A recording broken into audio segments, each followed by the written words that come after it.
नमस्कार साथियों, आज हम बात करेंगे नीट 2025 एग्जाम के ऊपर। आप सभी ने अभी हाल फिलहाल नीट 2025 का एग्जाम दिया है। उस एग्जाम को देखते हुए हमें ये लग रहा है कि पेपर थोड़ा टफ आया। तो किसी की हवा उड़ी हुई है फिजिक्स को लेकर, कोई कह रहा है केमिस्ट्री में ये क्वेश्चंस नहीं हुए, किसी को ये है कि हमने बायो बहुत अच्छा। देखिए गाइस, बात क्या है, बात यहां पर ये है कि अल्टीमेटली आपने साल भर में जो पढ़ा है उसका एनालिसिस आपने कितना ढंग से किया, कितना अच्छे से किया, उसको रिप्रेजेंट, वो ज्ञान आपने कैसे अर्जित किया, उसकी परीक्षा थी। अब इसमें डिमोटिवेट होने की कोई आवश्यकता नहीं कि हमारा पेपर अच्छा नहीं हुआ, हमारा पेपर अच्छा हुआ है। जैसा भी हुआ है सब ये मान के चलिए हमारा अच्छा हुआ। अब बात करते हैं कि एक्सपेक्टेड कट ऑफ। एक बात सुनिएगा, प्रीवियस ईयर का जो पेपर था वो इजी था as comparative to this paper. वो बहुत इजी पेपर था। अगर वो इजी पेपर था तो कट ऑफ क्या गई थी, हाई। अब इस पेपर में थोड़ा टफ है, ये पेपर थोड़ा टफ है।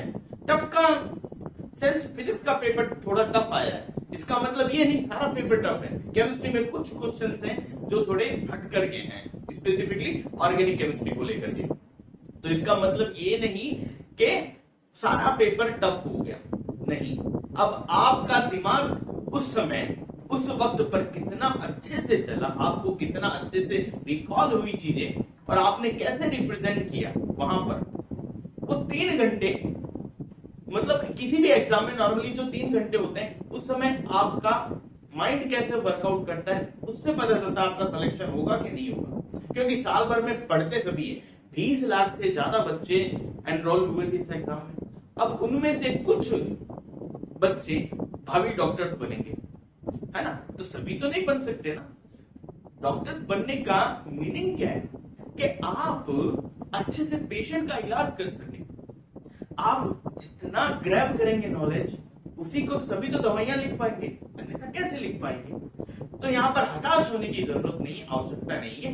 जिंदगी बहुत है, जिंदगी बहुत है और बहुत से ऐसे एरियाज हैं जिन्हें आप एक्सप्लोर करके अपना करियर डिसाइड कर सकते हैं। हम यहाँ पर केमिस्ट्री का एनालिसिस करेंगे, पूरा डिटेल सॉल्यूशन करेंगे हम केमिस्ट्री के पेपर का, ठीक है गाइस।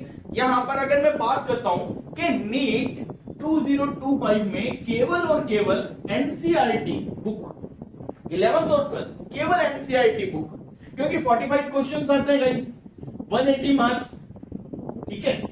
अगर कोई बच्चा केवल और केवल एनसीईआरटी पढ़े, केवल और केवल, मैं एनसीईआरटी के अलावा कुछ नहीं बोल रहा, कुछ भी नहीं, प्रीवियस ईयर का भी पेपर देख लीजिए, इस साल वाला भी पेपर देख लीजिए। अगर कोई बच्चा केवल और केवल एनसीईआरटी पे फोकस करे तो कम से कम वो 40 क्वेश्चन अटेम्प्ट कर सकता है, कम से कम 40 क्वेश्चन।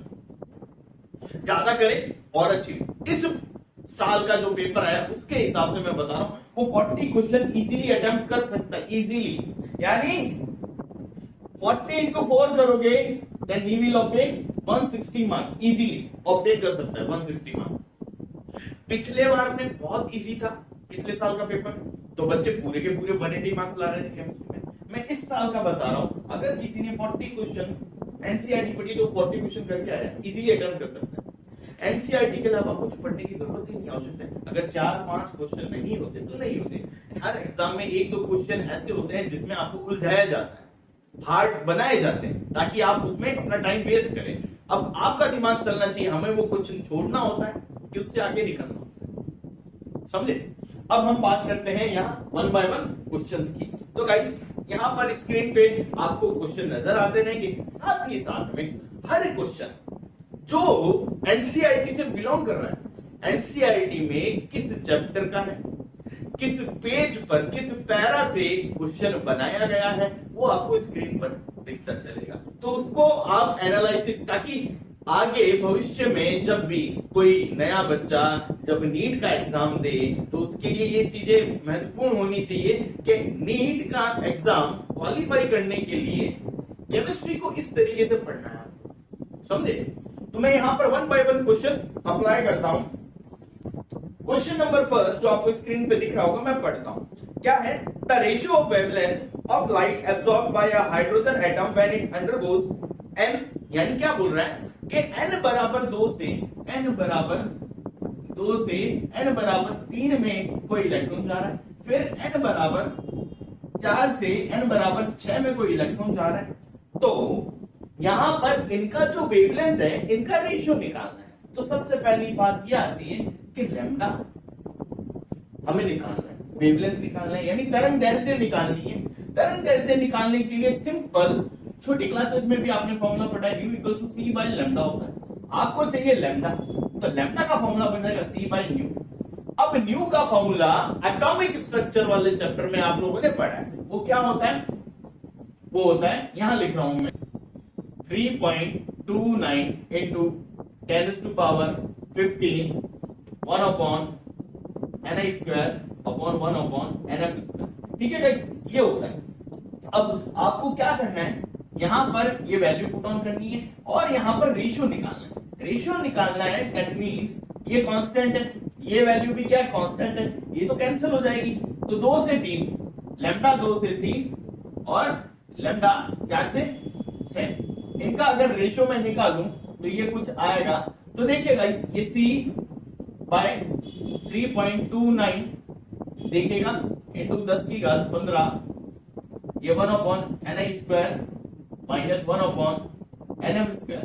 ठीक है, नीचे भी कुछ ऐसा ही टर्म होगा, तो ये तो टर्म्स क्या हो गई आपस में कैंसिल।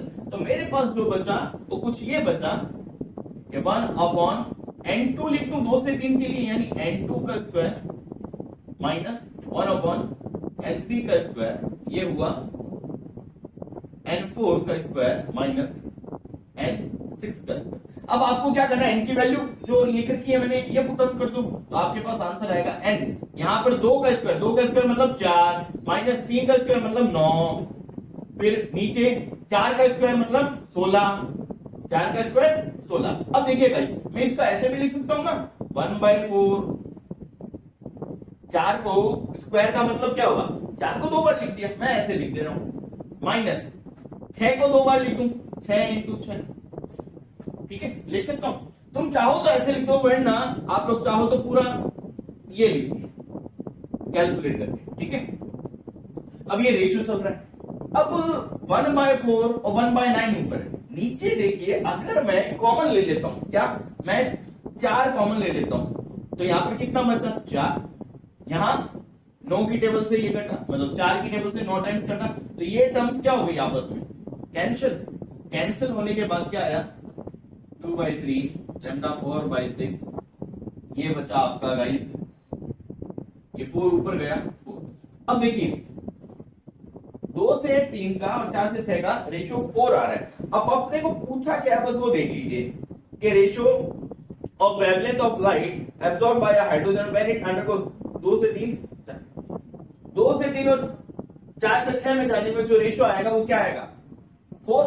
यहां पर 4 वाला देखो रेशियो क्या है 1/4, इसका मतलब यहां से यहां जा रहा है तो रेशियो क्या आ रहा है 1/4। आंसर हो जाएगा आपका ऑप्शन नंबर 4।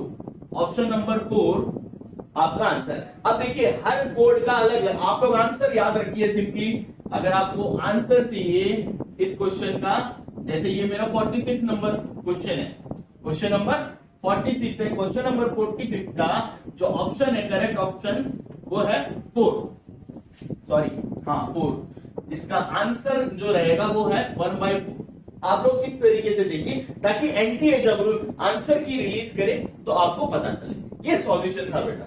ठीक है, क्वेश्चन नंबर 47 जो है वो क्या बोल रहा है, ये स्टेटमेंट वाला क्वेश्चन है। वो कह रहा है कि गैलियम का मेल्टिंग पॉइंट हाई होता है, सीजियम का मेल्टिंग पॉइंट लो होता है। अब सुनिए यहां पर कि गैलियम का मेल्टिंग पॉइंट हाई होता है, बात सही है। गैलियम का melting point approximately 30 degree centigrade, caesium का अप्रोक्सीमेटली 28 डिग्री सेंटीग्रेड। ठीक है, ये होता है। अब इन दोनों को अगर कंपेयर करें ना बेटा, सीजियम क्या है, लो मेल्टिंग पॉइंट है, गैलियम क्या है, इससे तो हाई है ना, चाहे थोड़ा ही ज्यादा हाई है। अब यहां पर जो पहला स्टेटमेंट है, अनलाइक गैलियम, के गैलियम जिसका अति उच्च गलनांक है के विपरीत सीजियम का अत्यंत निम्न गलनांक है। बात तो सही बोल रहा है वो, बस उसने ये वर्ड यूज किया है कि इसका बहुत ज्यादा है, लेकिन एनसीईआरटी में ये चीज साफ साफ बता रखी है कि गैलियम का मेल्टिंग पॉइंट 38 डिग्री यानी ज्यादा, इससे तो अब हाई है, लो है, लेकिन ये चीज है यहां पर अगर वो एंटी, क्योंकि एनटीए और अदर टीचर्स जो आंसर निकाल रहे हैं, वैसे इसका मैं अभी आपको बताता हूं। ये आपका है ए वाला, ठीक है, ये इसमें बी वाला पॉइंट यानी बी वाला स्टेटमेंट जो बोल रहा है कि पॉलिंग स्केल पर इलेक्ट्रोनेगेटिविटी की वैल्यू, किसकी, नाइट्रोजन एंड क्लोरीन की इलेक्ट्रोनेगेटिविटी की वैल्यू सेम नहीं होती। क्या ये स्टेटमेंट ट्रू है या फॉल्स है, सही है या गलत है? नाइट्रोजन और क्लोरीन की इलेक्ट्रोनेगेटिविटी की वैल्यू 3 होती है। आपको एनसीईआरटी में जो चैप्टर है classification of element, chapter number 3 class 11, उसका देखो स्क्रीन पे स्क्रीनशॉट देख रहा हूं, वहां से ये क्वेश्चन बनाए गए। यहां पर टेबल्स दे रखी है, टेबल्स से डाटा लेकर के ये क्वेश्चन बनाए गए।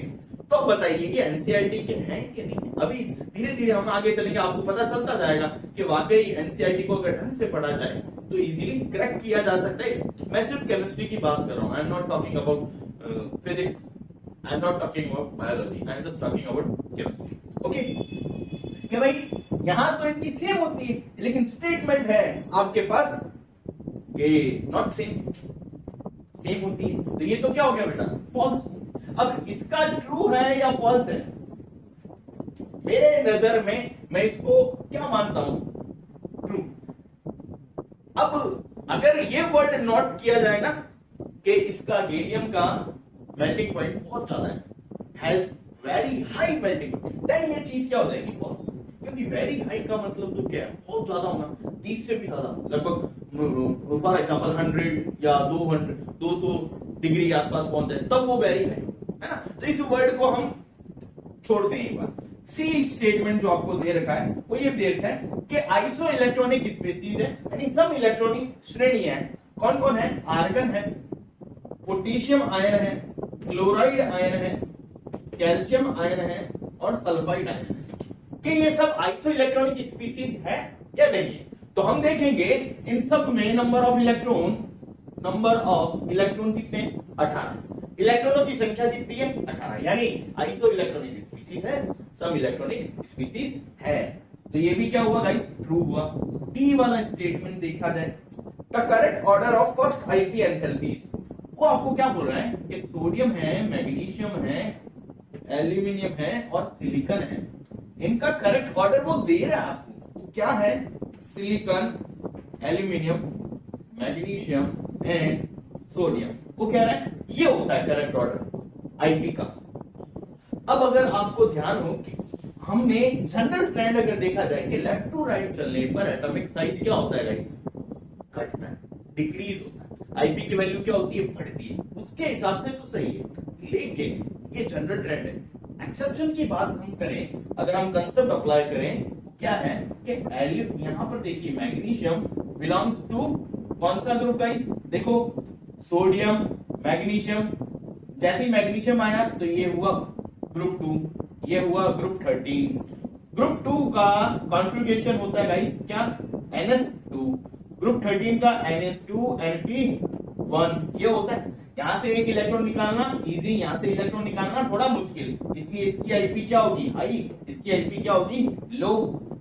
अगर ऐसा होता है दैट मींस ये ऑर्डर क्या हो जाएगा, चेंज हो जाएगा। यहां सिलिकॉन के बाद क्या आना चाहिए, मैग्नीशियम, मैग्नीशियम के बाद एल्यूमिनियम देन सोडियम, इस तरीके से आना चाहिए। इसका मतलब ये फॉल्स है, ये गलत है। ई स्टेटमेंट क्या बोल रहा है, वो कह रहा है the atomic radius of caesium is greater than that of lithium and rubidium. Obvious सी बात है, वो कह रहा है सीजियम की जो परमाणु त्रिज्या है, जो एटॉमिक रेडियस है वो ज्यादा होती है, तो बात सही है, ये ट्रू है ना। तो देखिए गाइस, ये फॉल्स निकला, ये ट्रू और फॉल्स, इसमें अभी कंफ्यूजन है ना। तो जो ऑप्शन है मैं आपको दो ऑप्शन बताता हूं, दोनों में से अब जो एंटी है मान के चलेगा वही ठीक है। सी और ई, एक तो सी एंड ई, जो ऑप्शन नंबर आ रहा है third, option number third C and E बता रहा है, ठीक है। एक बता रहा है ऑप्शन नंबर 4 जिसमें ए सी ई। अगर इसको ट्रू मान लिया जाए तब करेक्ट ऑप्शन क्या होगा? 4, ठीक है गाइस। तो यहां कॉन्फ्लिक्ट हो सकता है, अब वो डिपेंड करता है कि एंटी क्या आंसर की देती है, सी एंड ई या ए सी ई, ठीक है। क्वेश्चन नंबर 48 की अगर बात की जाए तो गाइस 48 नंबर जो क्वेश्चन है ये सिंपली प्रैक्टिकल केमिस्ट्री का क्वेश्चन है। अगर यहाँ पिछले साल भी ये क्वेश्चन था, जो आयंस थे वो दे रखे थे, आपको ग्रुप पता होनी चाहिए कौन से ग्रुप में कौन कौन से आयन सम्मिलित हैं, ठीक है। तो आपको स्क्रीन पर एक टेबल दिख रही होगी, ये टेबल के अकॉर्डिंग आपको ग्रुप पता है कि कौन सा आयन किस ग्रुप से बिलोंग करता है, तो आप इजीली इस क्वेश्चन को फाइंड आउट कर सकते हो। तो इसका जो आंसर है क्वेश्चन नंबर 48 का जो ऑप्शन है वो होगा सेकंड, है ना, वो होगा second option. Next question number अपने बात करते हैं 49 नंबर क्वेश्चन। क्वेश्चन नंबर बेटा जो 49 है which is related to organic chemistry, simple organic chemistry, ठीक है। अब ये ऑर्गेनिक केमिस्ट्री से बिलोंग करता है, इसे सिंपली आपको सॉल्व करना है। अब यहां पर आपको कंसेप्ट अप्लाई करना है, क्लास 11th में आपने जो कंसेप्ट पढ़े ऑर्गेनिक केमिस्ट्री के वो अप्लाई करने हैं, ठीक है। क्या बोल रहा है, वो आपको एक स्पीशीज दे रखी है, वो कुछ इस टाइप की पेंटागन टाइप का है ये, ठीक है। यहां पर लिख रखा है कि HBr और परऑक्साइड, है ना, दोनों है। फिर ये बंदा KCl से रिएक्ट करता है, आफ्टर दैट सोडियम के साथ C2H5OH के साथ रिएक्शन। आपको बताना है क्या बनाएगा, तो सिंपली ये एल्कीन है ना, एल्कीन का बॉन्ड तोड़ोगे, HBr परऑक्साइड की प्रेजेंस, कौन सा effect? Anti Markovnikov effect. Anti Markovnikov effect के अकॉर्डिंग ये जो ब्रोमीन है यानी जो नेगेटिव आयन स्पीशीज है वो कहां जाकर के अटैक करेगी बेटा? यहां पर ये बॉन्ड तोड़ोगे, ब्रोमीन यहां जोड़ोगे, H कहां जाएगा? इधर जाएगा, है ना। एंटी मार्कोनिकॉफ रूल यही कहता है कि हाइड्रोजन उस कार्बन पे जाकर जुड़ेगा जहां पर नंबर ऑफ हाइड्रोजन क्या हो? कम हो। तो यहाँ पर नंबर ऑफ हाइड्रोजन क्या है बेटा? कम। यहाँ पर नंबर ऑफ हाइड्रोजन क्या थे? ज्यादा थे, ऑब्वियसली बात। ब्रोमीन यहाँ चला गया, अब ब्रोमीन यहाँ चला गया तो सेकंड नंबर पे कौन है? KCl। ये बंदा KCl से रिएक्ट करेगा, KBr बार CN आकर के जुड़ जाएगा, तो स्पीशीज कुछ इस टाइप की बन जाएगी गाइस। ये CH3 यहाँ पर ये C ट्रिपल बॉन्ड है, साइनाइड में ट्रिपल बॉन्ड होता है कार्बन और नाइट्रोजन के बीच। अब ये बंदा थर्ड नंबर पे ये बंदा रिएक्शन कर रहा है इससे। जब ये बंदा इससे रिएक्शन करेगा गाइस तो होगा क्या? ये बंदा सोडियम के साथ जब भी एथिल अल्कोहल लिखा हुआ आता है इसका मीनिंग वो बंदे हाइड्रोजन प्रोवाइड करते हैं। तो ये इसको हाइड्रोजन जैसे ही प्रोवाइड करेंगे पहले ये बॉन्ड टूटेगा, अगेन ये बॉन्ड टूटेगा। तो यहाँ पर पहले जैसे ही बॉन्ड टूटा यहाँ पर एक हाइड्रोजन ऐड, यहाँ पर एक हाइड्रोजन, फिर ये बॉन्ड टूटा, यहाँ पर एक और हाइड्रोजन ऐड, यहाँ पर एक और हाइड्रोजन ऐड। क्या बन गया? ये बन गया CH2 NH2। तो देखो इस पोजीशन पे CH2 NH2 लिखी हुई कोई स्पीशीज है या नहीं है? तो मैंने देखा तो 49 नंबर जो क्वेश्चन है उसका ऑप्शन नंबर 1 करेक्ट होगा, यानी कि क्या बन गया? ये कुछ ऐसी स्पीशीज बन गई। या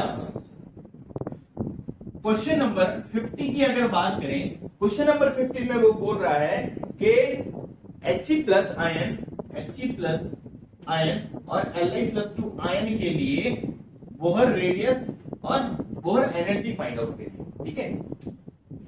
अब इनके लिए आपको क्या करना है? सिंपली एनसीईआरटी का क्वेश्चन हुआ, एनसीईआरटी के क्वेश्चन का meaning direct formula based question है ना। रेडियस का और एनर्जी का जब आप फॉर्मूला अप्लाई करोगे तो आपके पास आंसर आ जाएगा। जो आंसर आएगा मेरे पास जो आ रहा है यहाँ पर रेडियस जो आएगी 26.4, इसके फॉर्मूले में फॉर्मूला तो पता ही होगा ना आपको, 52.9 n²/z वाला फॉर्मूला, ठीक है। इसी टाइप से एनर्जी का जब वैल्यू अप्लाई करोगे तो मैं सिर्फ ये He+ का बता रहा हूँ, किसी एक का चेक कर लीजिए, 26.4 और ये आ गई माइनस का 8.72 इंटू 10 की घात -18। तो इसके हिसाब से क्वेश्चन नंबर 50 का ऑप्शन नंबर होगा 1 is the right answer. Next question number 51 की अगर मैं बात करूं, क्वेश्चन नंबर 51 क्या है? Which of the following are paramagnetic? निम्न में से कौन अनुचुंबकीय? अब आपको कॉम्प्लेक्स दे रखे हैं, है ना, जो आपकी स्क्रीन पे दिख रहा है क्वेश्चन। अब आपको कॉम्प्लेक्स दे रखे हैं, इन कॉम्प्लेक्स में आपको ये बताना है पैरामैग्नेटिक कौन है, अनुचुंबकीय कौन है। तो इसके लिए आप लोग क्या करोगे, सबसे पहले आप लोग ये देखोगे ऑप्शन में क्या क्या। ऑप्शन में ए सी, ए डी, ई, बी और ई ये दे रखा है। अब देखो कॉम्प्लेक्सेस पे, मैंने एक कॉम्प्लेक्स देखा सिर्फ और सिर्फ एक, NaCl4 का माइनस। जैसे ही मैंने इसको देखा, अब मैंने ये पाया कि भाई यहां पर इसकी जब मैं सिंपली इसको सॉल्व करता हूं तो हमें ये पता है कि ये जब सॉल्व करूंगा तो ये क्या आएगा, डायामैग्नेटिक नेचर का आएगा। ये अकेला बंदा डायामैग्नेटिक यानी प्रतिचुंबकीय प्रकृति का है। कौन सी प्रकृति का, प्रतिचुंबकीय। अगर ये डायामैग्नेटिक है और ऑप्शन में 3 ऑप्शन दे रखे हैं ऐसे, जिसमें ये ए नंबर पे, ये ए पे प्रेजेंट है, तो आप लोग खुद सोचिए ये तो एलिमिनेट हो गए ना, बाकी सॉल्व करने की जरूरत ही नहीं पड़ी।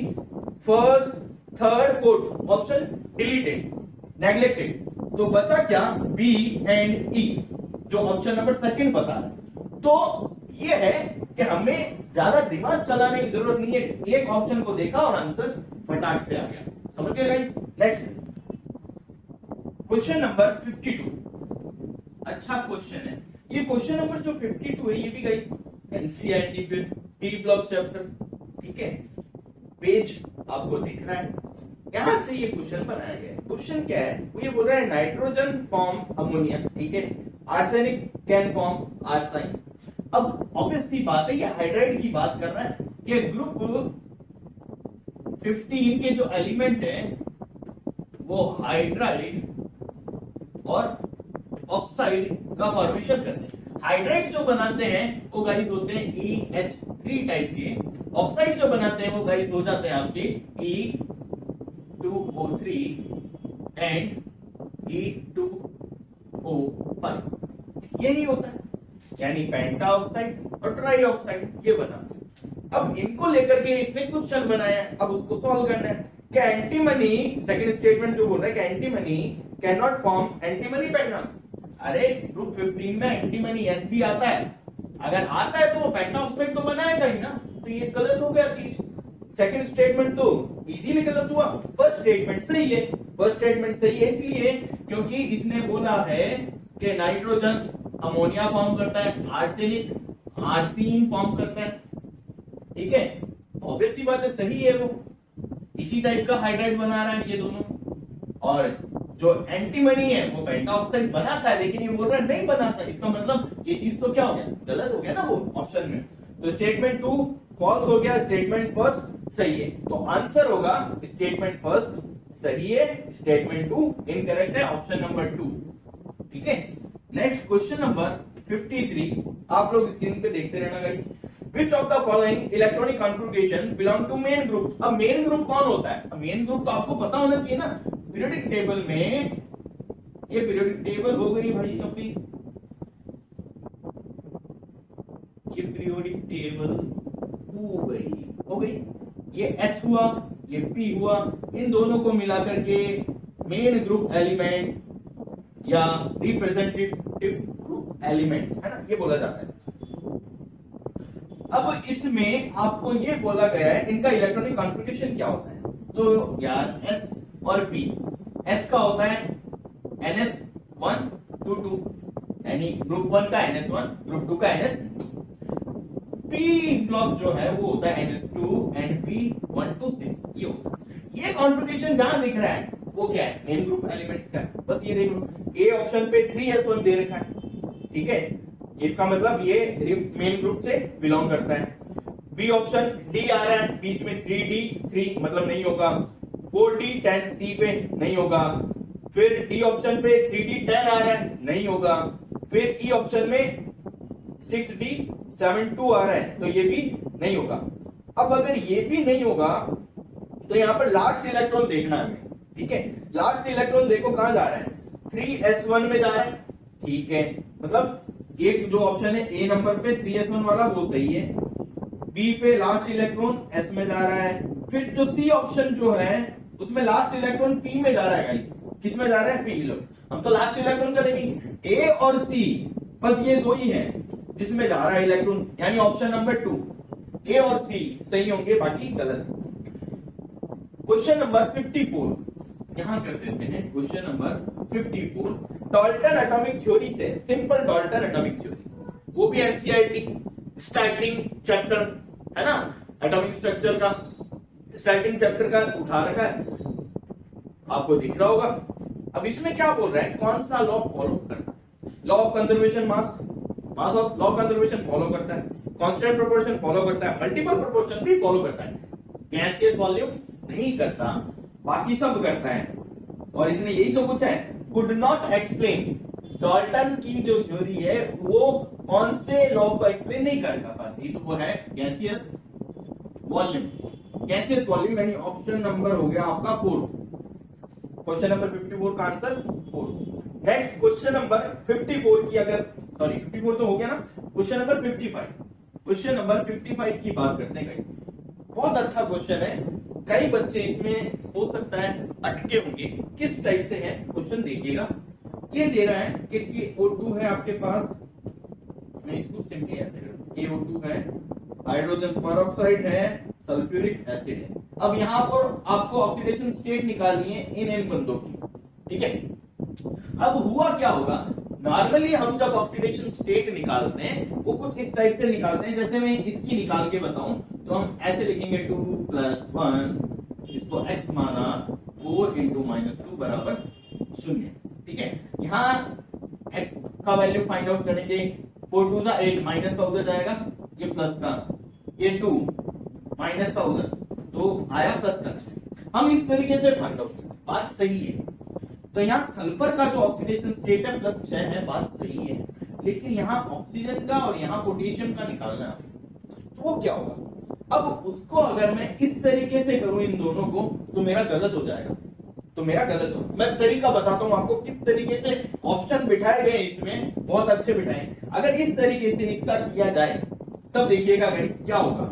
इस तरीके से करूं तो इसको मैं x मानूंगा, +2, ऑक्सीजन पे क्या होता है, बच्चे करेंगे -2 होता है सर, बराबर 0, 2 × 2 -4, उधर गया प्लस का 4, सर आ गया आंसर आ गया, अपना आ गया +4। अरे ये तो सोचो, पोटेशियम +4 कैसे दे सकता है, नहीं देगा, नहीं देगा, कभी भी नहीं देगा, कभी भी नहीं दे सकता। पोटेशियम +1 देगा मैक्स टू मैक्स, पोटेशियम +1 देगा, +4 तो दे ही नहीं सकता। अब यहां पर आप गौर करो एक चीज और, कि KO2 है, अगर यहां पर KO2 बना कैसे होगा, आप लोग खुद सोचिए। K पर क्या चार्ज होता है प्लस, कोई भी कंपाउंड अपने आप में इलेक्ट्रिकली क्या होता है, न्यूट्रल होता है, यानी ये O2 क्या रहा होगा, माइनस बन रहा होगा। तो ये एक टाइप का सुपर ऑक्साइड बना रहा है, ये क्या है, सुपर ऑक्साइड है, इट इज सुपर ऑक्साइड। अगर सिंपल ऑक्साइड होता तो फॉर्मूला ये होता गाइस, K2O, तब फॉर्मूला ये होता, सिंपल ऑक्साइड हो, लेकिन it is a super oxide. तब आपको ध्यान रखना है, ये काम मत करना कभी भी, है ना।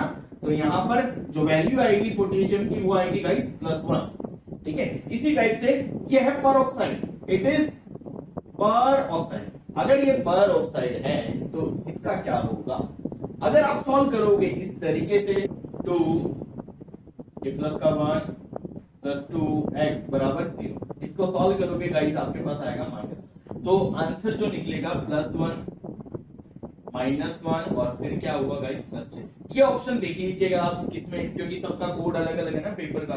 तो मेरे जो दे रखा है वो है क्वेश्चन नंबर 55 का ऑप्शन नंबर 1 आ रहा है, मेरे ऑप्शन नंबर 1 पे है, ठीक है। क्वेश्चन नंबर 56 की अगर हम बात करें, क्वेश्चन नंबर 56 सिंपल क्वेश्चन है, केमिकल काइनेटिक्स का क्वेश्चन है।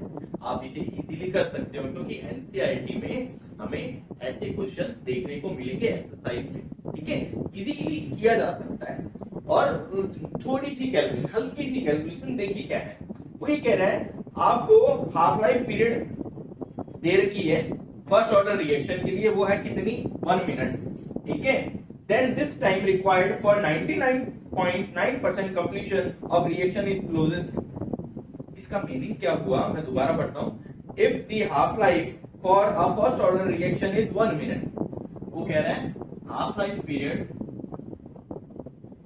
कितना है 1 मिनट है किसी के लिए, और अगर वो 19.9% कंप्लीटेड होती है तो कितना समय लेगी, तो कितना समय लेगी। सिंपली आपको फर्स्ट ऑर्डर के लिए जो फॉर्मूलाज होते हैं वो अप्लाई करने। तो फॉर्मूलाज क्या है, अगर फर्स्ट ऑर्डर ले रहे हैं K1 2.303 by T log यहाँ पर 100, क्योंकि परसेंटेज में दे रखा है तो मैं 100 ले रहा हूं, वरना A नोट बाई 80 लेता। 100 माइनस परसेंटेज डीकंपोज, है ना, क्योंकि नीचे यहाँ पर वो आता है बचा हुआ कितना, शेष कितना है, रिमेनिंग कितना है, इतना कंप्लीट हो गया तो बचा कितना, तो 100 में से 99.9 माइनस दूंगा तब भी आएगा। ठीक है, एक तो ये फॉर्मूला अप्लाई करना है। दूसरा जो आपको पता है हाफ लाइफ पीरियड का, वो क्या है, E half equals to 0.693 upon K1। ठीक है, अब इन दोनों का फॉर्मूला यूज करते हुए आपको आंसर निकालना, आपको निकालना क्या है, एक्चुअली T निकालना है। K1 का वैल्यू कहां से लाओगे, K1 का वैल्यू यहां से लाओगे। K1 का वैल्यू अगर मैं यहां से निकालूं वो होगा 0.693 upon T half. T half आपको दे रखा है कितना है 1 मिनट। ये वैल्यूज एज इट इज यहां पुट ऑन कर दीजिए, 0.693 अपॉन T हाफ कितना है 1 मिनट बराबर 2.303 अपॉन T लॉग ये हुआ 100 अपॉन 100 माइनस 99.9। ठीक है, अब इसे अगर मैं सॉल्व करूंगा तो मेरे पास है 0.693 अपॉन 1 2.303 लॉग ये 100 ये हुआ 0.1 ये T। अपने को निकालना है केवल T निकालना है तो बेटा ये आ जाएगा 2.303 अपॉन 0.693 मल्टीप्लाई बाय लॉग का वैल्यू देखिए, ये पॉइंट हटा ये 0 गया, यानी ये कुछ ऐसा नहीं बन गया log into 10⁻³ तो 3 तो क्या आ गया 3 log 10। log 10 का वैल्यू क्या होता है 1 log 10 रेज़ टू 1, तो बचा क्या आपके पास केवल 3। इसको सॉल्व करोगे तो आपके पास जो वैल्यू आएगी 9.9 समथिंग आएगी अप्रोक्सीमेटली, तो मैं ये बोल सकता हूँ 10 मिनट। अगर 10 मिनट ऑप्शन में है तो आपका करेक्ट आंसर है। तो इसमें जो ऑप्शन है आपका 10 मिनट है।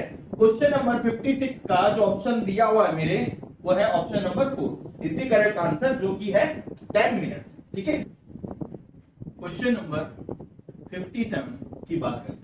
क्वेश्चन नंबर 57 में आपको क्या कॉम्प्लेक्स दे रखे हैं, अब आपको क्या बतानी है, इनकी वेवलेंथ बतानी है क्या होगी। अब देखिए गाइस, कॉम्प्लेक्स ये क्वेश्चन थोड़ा सा आपको कि सर हम डाटा याद नहीं रखना, आपको स्पेक्ट्रोकेमिकल सीरीज याद रखनी है। ठीक है, और अगर आप इस चैप्टर की बात करते हैं तो यहाँ पर अकॉर्डिंग टू द एनसीईआरटी आपको एक टेबल दिख रही होगी। ये टेबल में इनकी वेवलेंथ दे रखी है, क्योंकि वेवलेंथ इतना डाटा कोई याद नहीं रख सकता है ना, लेकिन आपको अगर ये वेवलेंथ दे रखी है और आपको ये पता है स्पेक्ट्रोकेमिकल सीरीज के अकॉर्डिंग कौन स्ट्रॉन्ग फील्ड लिगेंड है कौन वीक फील्ड लिगेंड है, तब आप इस क्वेश्चन को इजीली सॉल्व कर सकते हैं, है ना।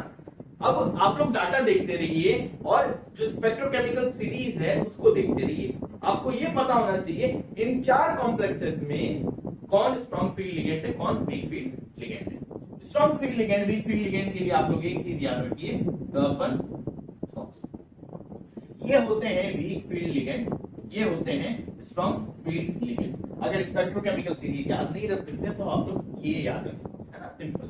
अब इस क्वेश्चन में अगर मैं देखूं कि जहां भी कार्बन फास्फोरस या नाइट्रोजन प्रेजेंट है वो सारे के सारे क्या है स्ट्रॉन्ग फील्ड लिगेंड, जहां पर भी सल्फर ऑक्सीजन या हैलोजन प्रेजेंट है वो क्या है weak field ligand.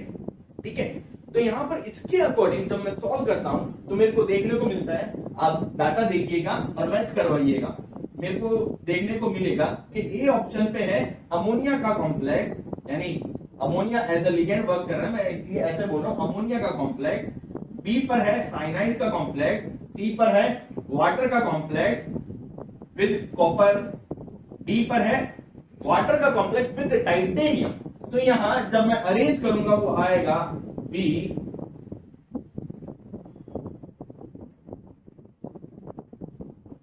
D C.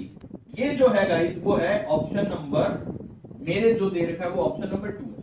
BADC आएगा। ठीक है, अब आप लोग देख लीजिए और मैच करवाइए, यही निकल के आ रहा है ना। वेवलेंथ्स को आप लोग देखोगे तो आपको यही नजर आएगा। ठीक है, क्वेश्चन नंबर 58 की बात करते हैं। क्वेश्चन नंबर 58 गाइस ऑर्गेनिक का क्वेश्चन है।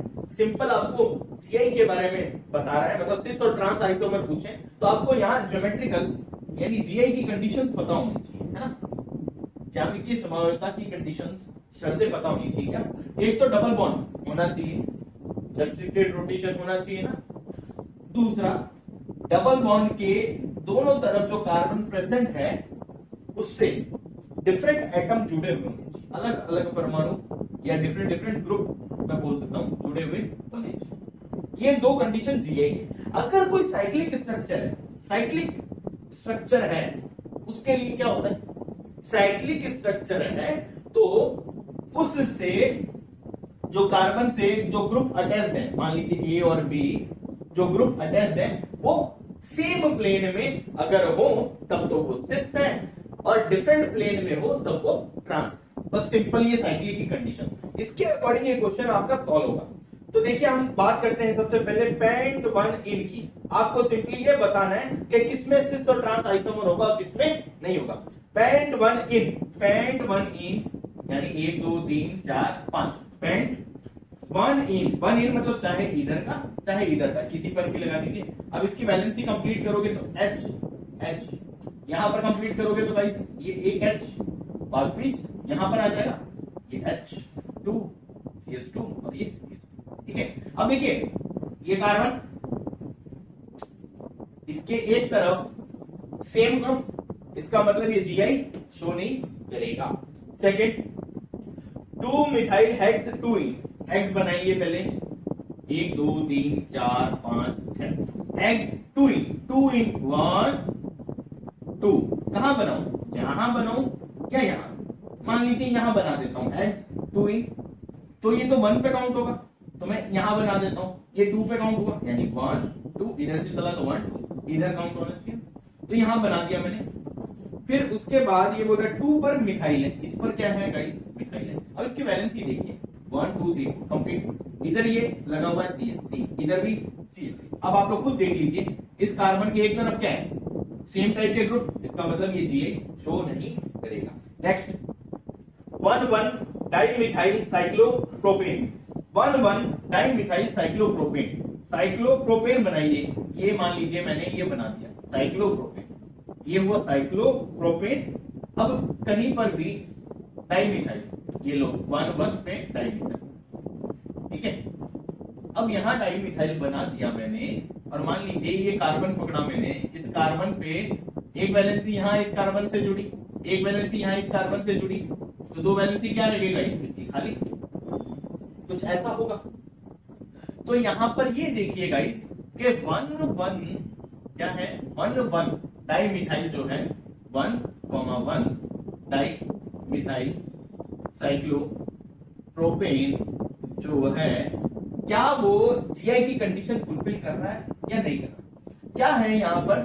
अगर किसी साइक्लिक स्ट्रक्चर में जो कार्बन है, अगर किसी साइक्लिक स्ट्रक्चर में जो कार्बन है उसके एक तरफ एक ही प्लेन में सेम टाइप के जो है ग्रुप है वो प्रेजेंट है तो वो जीआई शो करेगा, अन्यथा नहीं करेगा। लेकिन यहाँ अगर बात की जाए स्पेसिफिकली इसकी 1 डाइमिथाइल साइक्लोप्रोपेन की, तो यहाँ पर ये कंपाउंड कभी भी जीआई शो नहीं करता, 1 डाइमिथाइल स्पेसिफिकली नहीं करता। लेकिन जो थर्ड इसका ऑप्शन है 1 2 डाइमिथाइल साइक्लोहेक्सेन, 1 2 डाइमिथाइल साइक्लोहेक्सेन, मान लीजिए ये साइक्लोहेक्सेन है, साइक्लोहेक्सेन 1 2 1 पर और 2 पर, ये मिथाइल ये मिथाइल है ना। अब इसकी वैलेंसी कंप्लीट करोगे तो भाई H और इधर भी क्या आएगा?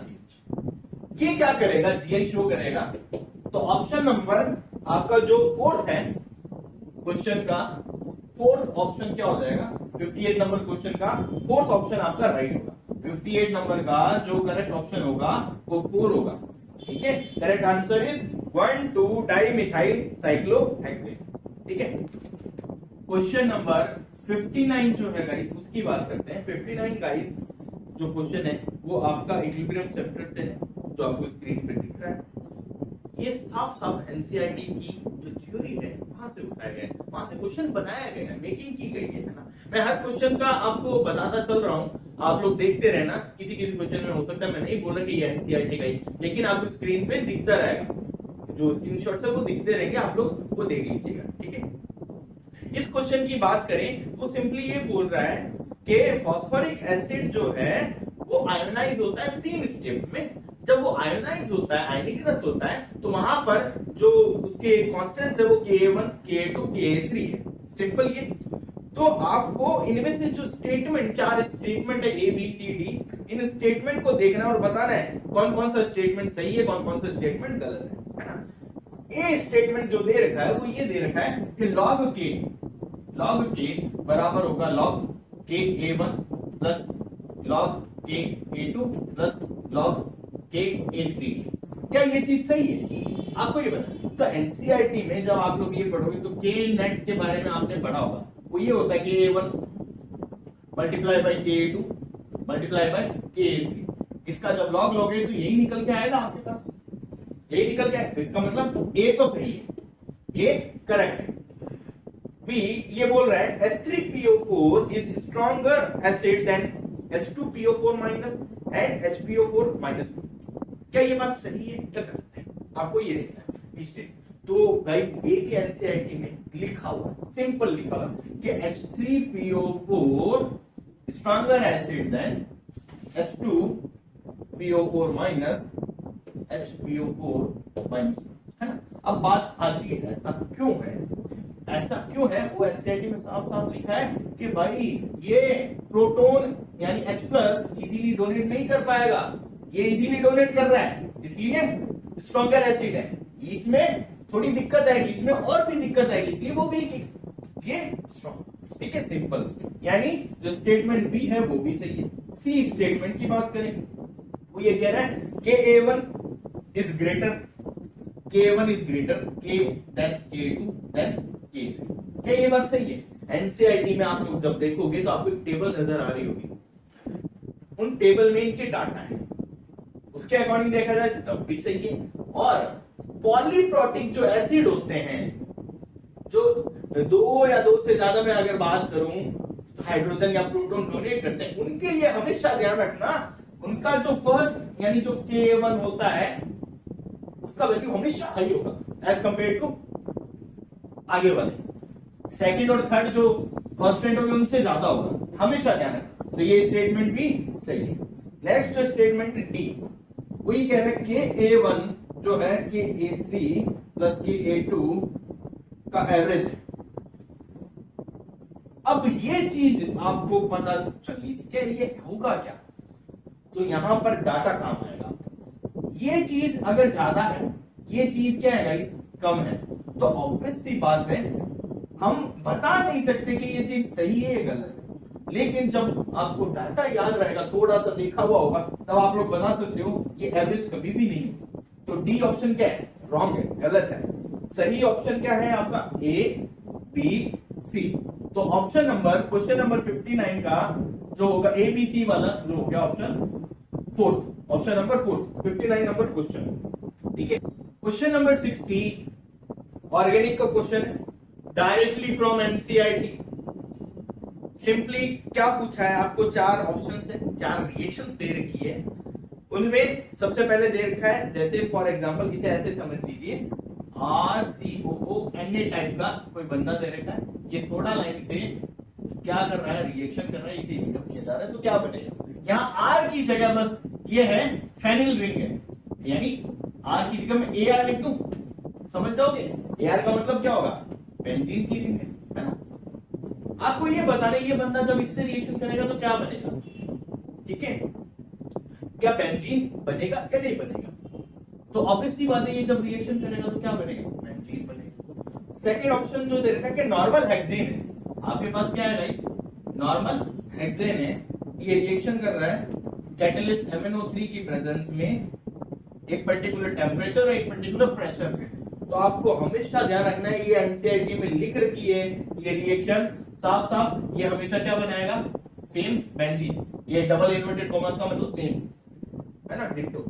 फिर थर्ड रिएक्शन, ये पहला ये दूसरा, थर्ड रिएक्शन है कि इथाइन दे रखा आपको, इथाइन रेड हॉट ट्यूब, ये तो आपको पता ही होगा, एनसीईआरटी में ये रिएक्शन भी साफ साफ दे रखी है साइक्लिक स्ट्रक्चर टाइप में। इसको हीट अप किया जाता है एक पर्टिकुलर टेम्परेचर पे, तब हमेशा क्या बनेगा, बेंजीन ही बनेगा। फोर्थ ये गाइस, ये देखिए फोर्थ जो है वो ये है कि ये N2Cl दे रखा है, बेंजीन डाइअज़ोनियम क्लोराइड दे रखा है। इसने क्या की बेटा, H2O के साथ रिएक्शन की, तो क्या बन रहा है, क्या बेंजीन बनेगा या नहीं? ये क्वेश्चन है कि यहाँ पर आपको ये बताना है कि ये बनेगा कि नहीं बनेगा। तो अब यहाँ देखिए क्या बनेगा, जब इसे मैं हीट अप कर रहा हूँ, वार्म कर रहा हूँ, H2O के साथ ये रिएक्शन कर रहा है, तो सबसे पहले यहाँ का H, यहाँ का Cl, HCl वार्म कर रहा हूँ, मतलब नाइट्रोजन गैस रिलीज होगी।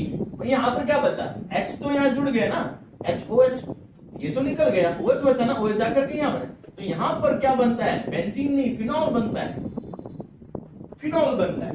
ये है कि यहाँ पर जो ये रिएक्शन है ये फिनॉल बनाती है, बाकी तीनों की तीनों बेंजीन बनाती है। तो यहाँ पर ऑप्शन जो हो जाएगा गाइस फोर्थ, यानी यही तो बताना है, doesn't form the benzene as a product, तो option number fourth, option number fourth is the correct answer होगा अपना। गाइस क्वेश्चन नंबर जो 61 है उसकी बात की जाए, सिंपल क्वेश्चन है, इलेक्ट्रोकेमिस्ट्री से रिलेटेड है, विद्युत रसायन से रिलेटेड है। क्या करना है आपको, कैपेम यानी मोलर कंडक्टिविटी का फॉर्मूला अप्लाई करना है, बाई इट इज कैपेम तो कप्पा बाय एम, है ना, ये होता है। हमें पता है एक चीज, हमें ये भी पता है कि इनफाइनाइट डाइल्यूशन पे जो कैपेम है वो किसके इक्वल होता है, ऑफ कैटायन प्लस इनफाइनाइट कैपेम ऑफ एनायन, ये बात हमें पता है। पर यही चीज हमें दे रखी है क्वेश्चन में कि कैटायन और एनायन, ये जो कैटायन है इसके लिए 349.6 और इसके लिए 50.4 siemens centimetre square mole inverse, है ना, यूनिट ध्यान रखिएगा।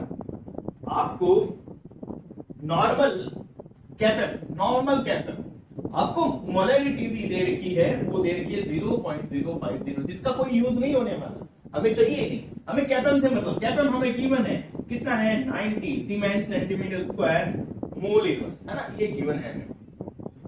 अब गाइस आपको बताना है यहाँ पर the extent of dissociation, extent मतलब degree of association, degree of वियोजन यानी वियोजन की मात्रा अल्फा बतानी है आपने।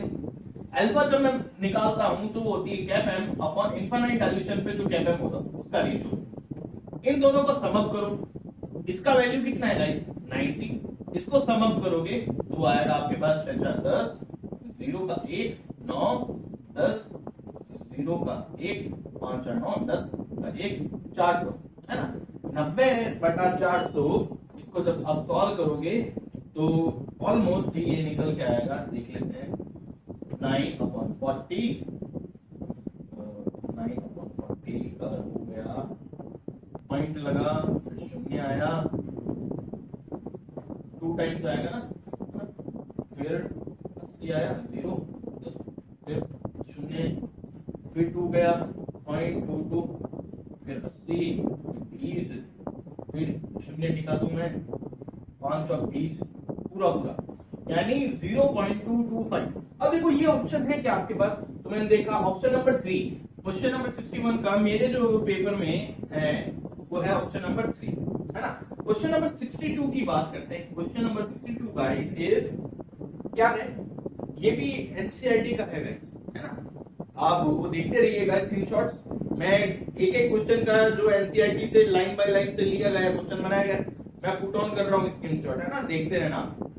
स्टेटमेंट फर्स्ट, तो इसे जो नया बच्चा है वो भी इजीली देख पा रहा है और जिन्होंने अभी एग्जाम दिया है वो भी इजीली देख पाएंगे, है ना। मोटो मेरा यही है, मेरा मकसद यही है कि आपको समझाएं कि एनसीईआरटी को कैसे पढ़ना है आपको गाइस। ओके, पहला स्टेटमेंट है a hypothetical diatomic molecule with bond order 0 is quite stable, है ना। अब सबसे पहली बात आती है bond order bond order, chemical bonding chapter, bond order, bond parameters में बॉन्ड ऑर्डर आपने पढ़ा है। बॉन्ड ऑर्डर जीरो किसका होता है? जीरो होता है नोबल गैसेस का। किसका गाइस? नोबल गैसेस का। ठीक है, अब ये बोल रहा है guys diatomic molecule, diatomic molecule के लिए चलो ठीक है, स्टेटमेंट 2 पढ़ लिया जाए। As bond order increase the bond length increases. क्या ये बात सही है क्या? तो एनसीईआरटी में जो वो लाइन आप पढ़ोगे बॉन्ड ऑर्डर के पैराग्राफ में, तब आपको एक चीज नजर आएगी क्या, कि बॉन्ड ऑर्डर जब बढ़ता है तब बॉन्ड एंथैल्पी, बॉन्ड एंथैल्पी की जब हम बात करें वो भी क्या होती है? बढ़ती है। और बॉन्ड लेंथ जो होती है गाइस वो डिक्रीज होती है। बॉन्ड लेंथ क्या होती है? डिक्रीज होती है। तो ये चीज आपको एनसीईआरटी में एक लाइन में मिल जाएगी कि बॉन्ड ऑर्डर बढ़ने पर बॉन्ड एंथैल्पी बढ़ती है, बॉन्ड लेंथ डिक्रीज होती है। इसमें लिखा है इंक्रीज। स्टेटमेंट 2 तो साफ साफ गलत है। स्टेटमेंट फर्स्ट की बात की जाए, क्या वो सही है या गलत है? स्टेटमेंट फर्स्ट जो ये दे रखा है एक हाइपोथेटिकल, क्या आप समझिए, एक हाइपोथेटिकल एक डायटोमिक मॉलिक्यूल है जिसका बॉन्ड ऑर्डर 0 है, 0 है, उसके लिए क्या वो स्टेबल है? अरे भाई हमें ये पता है नोबल गैसेस का बॉन्ड ऑर्डर 0 होता है, 0 होता है तो वो स्टेबल होती है। हमें पता है वो जनरली कंपाउंड नहीं बनाती है ना, किसी से रिएक्ट नहीं करती, तभी हम उसे इनर्ट गैसेस बोलते हैं। लेकिन यहां पर मैं यहां पर ये बात करूं बॉन्ड ऑर्डर स्टेटमेंट फर्स्ट में वो ये बोल रहा है कि hypothetical diatomic molecule for example A2 molecule है। अरे A2 मॉलिक्यूल हो गया तो बॉन्ड ऑर्डर 0 कैसे हो सकता है? How it is possible? उसमें या तो सिंगल बॉन्ड या डबल बॉन्ड या ट्रिपल बॉन्ड तो होगा ही ना। मोनोएटॉमिक गैसेस यानी जो नोबल गैसेस होती है उनका बॉन्ड ऑर्डर 0 होता है। ऑब्वियसली बात, तो हम तो ये मान ही नहीं सकते। तो स्टेटमेंट फॉल्स जो फर्स्ट है वो भी क्या है? गलत है। तो both statement are false. Option number 2 62 का option number 2 is the right answer. Question number 63 की बात करते हैं गाइस। क्वेश्चन नंबर 63 क्या बोल रहा है कि आपको कॉम्प्लेक्स कंपाउंड दे रखे हैं, आपको ये बताना है मिनिमम कंडक्टेंस किसकी होगी। इनका एक सॉल्यूशन अगर आपके पास होगा तो। अब ये क्वेश्चन गाइस आपको नॉर्मल जब आप इतना सब कुछ पढ़ लेते हो तो आपके दिमाग में कुछ कंसेप्ट बैठ जाते हैं, क्योंकि एनसीईआरटी में कोऑर्डिनेशन कंपाउंड के चैप्टर में ये चीज नहीं है। इलेक्ट्रोकेमिस्ट्री के अंदर एक चीज है वो आपको याद रखनी होती है। टर्म क्या है कि नंबर ऑफ आयंस जब बढ़ते हैं तो कंडक्टेंस भी बढ़ती है, प्रोपोर्शनल होते हैं। नंबर ऑफ आयंस कब? जब डिसोसिएशन हो, वियोजन हो, कोई कंपाउंड पानी में जाकर वियोजित हो, तब नंबर ऑफ आयंस बढ़ेंगे। कंपाउंड पे डिपेंड करता है। अब यहां कॉम्प्लेक्स दे रखे हैं ऑप्शन नंबर 1 और 2 न्यूट्रल कॉम्प्लेक्स है। न्यूट्रल कॉम्प्लेक्स है, काउंटर आयन ना यहां है ना यहां है, दोनों जगह काउंटर आयन नहीं है, इस पे कोई चार्ज भी नहीं है, शून्य है। इसका मतलब न्यूट्रल कॉम्प्लेक्स है। हमें इतना पता है न्यूट्रल कॉम्प्लेक्स अगर है तो वो डिसोसिएट होगा ही नहीं भाई। ठीक है, अब एक ऑप्शन नंबर 3 और एक ऑप्शन नंबर 4 की हम बात करें, वो क्या दे रखा है CONH3, जो आपको स्क्रीन पे दिख ही रहा होगा, मैं सिंपली बता रहा हूं CONH3 का होल 5Cl और ये है ना, ये डिसोसिएट होगा तो यहां से होगा, ये डिसोसिएट होगा तो यहां से होगा। अगर ये डिसोसिएट होगा तो 3 क्लोरीन देगा, ये डिसोसिएट होगा तो 1 क्लोरीन देगा। अगर ये 3 क्लोरीन देता भाई तो इसकी कंडक्टेंस हाई होगी तो इसकी कंडक्टेंस लो होगी, इनकी कंडक्टेंस होगी नहीं। यानी पहला और जो दूसरा ऑप्शन है उनकी तो होगी नहीं, तीसरी की सबसे ज्यादा, चौथे की सबसे, तो इसने मिनिमम कंडक्टेंस पूछा है तो ऑप्शन नंबर 4 इज करेक्ट है ना। ऑप्शन नंबर 4 इज करेक्ट होगा भाई। क्वेश्चन नंबर 64, क्वेश्चन नंबर 64 की बात की जाए, आपको लिस्ट दे की मैचिंग करवानी है। आपको 4 कंपाउंड दे के, सिंपल कंपाउंड, एनसीईआरटी से बिलोंग करता है ना, टी ब्लॉक से। तो आप देखिए जिनॉन के कंपाउंड दे रखे हैं, उनका हाइब्रिडाइजेशन स्टेट और उनकी स्ट्रक्चर बतानी, सिंपल चीज है। हम ये देखें कंपाउंड कौन कौन है। सबसे पहले ये लिखें HCO3 है, HCF2 है, HCO OF4 है, HCF6 है ना। तो सिंपल आपको मैचअप करो, मैं यहाँ सिंपल देखूं HCF2 ये लीनियर स्ट्रक्चर देगा भाई, ये पिरामिडल स्ट्रक्चर देगा है ना, ये स्क्वायर पिरामिडल स्ट्रक्चर देगा, ये ऑक्टाहेड्रल टाइप की स्ट्रक्चर देगा। इसको मैच करवा लो। जब मैं इसको मैच करवाता हूं तो मेरे लिए जो ऑप्शन है ऑप्शन नंबर 1 64 का ऑप्शन नंबर 1 होगा। आप लोग अपना अपना मैच करवा लीजिएगा, सबका अलग अलग है। मेरा आ रहा है ऑप्शन नंबर 1। क्वेश्चन नंबर 65 है ना। क्वेश्चन नंबर 65 देखिएगा गाइस, एक्टिवेशन एनर्जी का जो टॉपिक है वो आपने पढ़ा होगा केमिकल काइनेटिक्स के अंदर। वहां पर आपको सिंपली ये बताना है, ग्राफ दे रखे हैं, आपको सिंपली ये पहचानना है ये कौन सा ग्राफ बिलोंग करता है। देखो दो टाइप के ग्राफ होते हैं एक्टिवेशन एनर्जी को लेकर, मैं समझाता हूँ पहले। एक होता है एक्सोथर्मिक को लेकर के, एक होता है एंडोथर्मिक रिएक्शन को लेकर के। रिएक्शन आपको दे रही है क्या है कि उसके लिए कार्बन 2s2 के साथ रिएक्शन करके CH4 मीथेन का फॉर्मेशन करता है। इस समय एनर्जी रिलीज होती है -74.8 किलोजूल पर मोल। ये एनर्जी रिलीज होती है, इट मींस ये एक्सोथर्मिक है ना, ऊष्मा क्षेपी अभिक्रिया है। अगर ये एक्सोथर्मिक रिएक्शन है, ऊष्मा क्षेपी अभिक्रिया है, तो इसका ग्राफ कुछ इस टाइप से जाएगा गाइस, ये कुछ इस टाइप से है ना। यहाँ पर ये जो एनर्जी है ये डिनोट करती है आपकी एनर्जी रिलीज। कितनी एनर्जी, ये है आपकी इसकी एक्टिवेशन एनर्जी है। तो ये ग्राफ जो डिनोट कर रहा है यहाँ पर ये एनर्जी यहाँ पर कितनी होगी 74.8। ये ग्राफ जिस ऑप्शन में दिख रहा है वो आपका करेक्ट आंसर है। मेरे लिए ऑप्शन आ रहा है ऑप्शन नंबर 1 है ना। क्वेश्चन नंबर 65 का मेरे लिए ऑप्शन नंबर 1 दिख रहा है मेरे को, तो ये मैं सही कर दूंगा। क्वेश्चन नंबर 66, क्वेश्चन नंबर 66 फिर मैचअप है सिंपल एनसीईआरटी से। क्या है, आपको सॉल्यूशन चैप्टर आपने देखा है, सॉल्यूशन चैप्टर में आपको बाइनरी सॉल्यूशन की एक टेबल दे रखी है, वहां से क्वेश्चन बनाया गया सिंपल। वो क्या पूछ रहा है, ह्यूमिडिटी क्या होती है, अलॉय क्या होता है, अमलगम क्या होता है, स्मोक क्या होता है। मैं सिंपल स्टार्ट करता हूँ। अलॉय आपको पता है, अलॉय क्या है, एक टाइप का मिक्सचर है।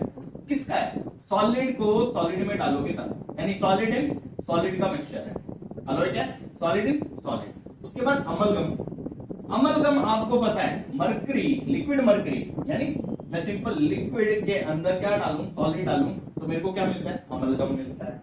आफ्टर इट आपको दे रखा है स्मोक है ना, और फिर एक ह्यूमिडिटी दे रखा है ना। ह्यूमिडिटी और स्मोक की बात करो, ह्यूमिडिटी की बात कर लेते हैं। लिक्विड के अंदर जब गैस जाता है, लिक्विड के अंदर जब क्या जाती है, गैस जाती है, तब क्या होती है, ह्यूमिडिटी, आर्द्रता बनती है। लिक्विड मतलब वाटर, गैस मतलब कोई भी गैस हो सकती है ना, वाटर वेपर, कुछ भी हो सकता है ना। लिक्विड के अंदर गैस है। स्मोक, स्मोक क्या होता है, गैस के अंदर सॉलिड के पार्टिकल जब मिल जाए तब क्या बन जाता है, स्मोक। ये जहां मैच होगा वो आपका आंसर है। मेरे लिए जो मैच होगा वो होगा ऑप्शन नंबर 2। क्वेश्चन नंबर 66 का option number 2 is the right answer.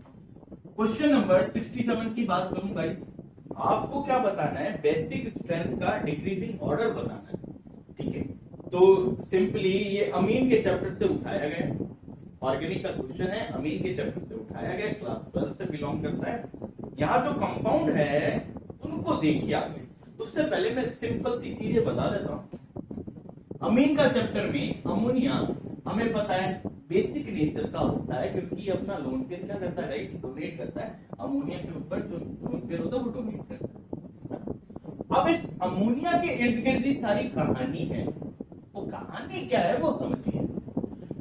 Ammonia अपना लोन पेयर डोनेट करता है, बात सही है ना। जैसे यहाँ से एक एक हाइड्रोजन रिमूव करता जाऊंगा तो कुछ एलिफेटिक अमीन बनेंगे, कुछ एरोमेटिक अमीन भी बना सकता हूँ। दो टाइप के अमीन बना सकता हूँ, कुछ एलिफेटिक, कुछ एरोमेटिक। वो अमोनिया से ज्यादा बेसिक नेचर के होंगे या कम बेसिक नेचर के होंगे, ये बात आपको पता होनी चाहिए। वो क्या है, अमोनिया यानी इसका हाइड्रोजन मैं अगर रिमूव करूं तो मैं क्या कर सकता हूं, मैं एलिफेटिक अमीन बना सकता हूं। वो मेरे पास 3 कैटेगरी के 1 डिग्री 2 डिग्री 3 डिग्री। एरोमेटिक अमीन क्या होगा? एरोमेटिक अमीन इससे कम बेसिक होते हैं। एरोमेटिक अमीन वो क्या होगा? सिंपली ये होगा एरोमेटिक अमीन, एनिलीन बन जाएगा। ये इससे कम बेसिक, अमोनिया से ज्यादा बेसिक एलिफेटिक। इसको ध्यान में रख करके आपको बताना। अब इसमें भी कैटेगराइज हो जाती है, ये प्राइमरी सेकेंडरी टर्शियरी, यानी 1 डिग्री 2 डिग्री 3 डिग्री अमीन है। इनमें भी कौन ज्यादा बेसिक होगा नेचर इनसे? तो अब आप क्या करोगे? इनको कैटेगराइज करोगे तो 1 डिग्री 2 डिग्री 3 डिग्री। ये की कंसेप्ट है, आपको ध्यान रखना है। अब यहां पर आ जाओ एरोमेटिक की बात।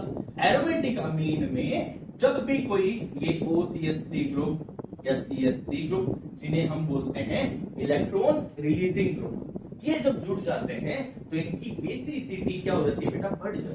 इनकी बेसिसिटी क्या हो जाती है? बढ़ जाती है। अगर इलेक्ट्रॉन विड्रॉइंग ग्रुप जुड़ जाए तो इनकी बेसिसिटी क्या हो जाती है? कम हो जाती है।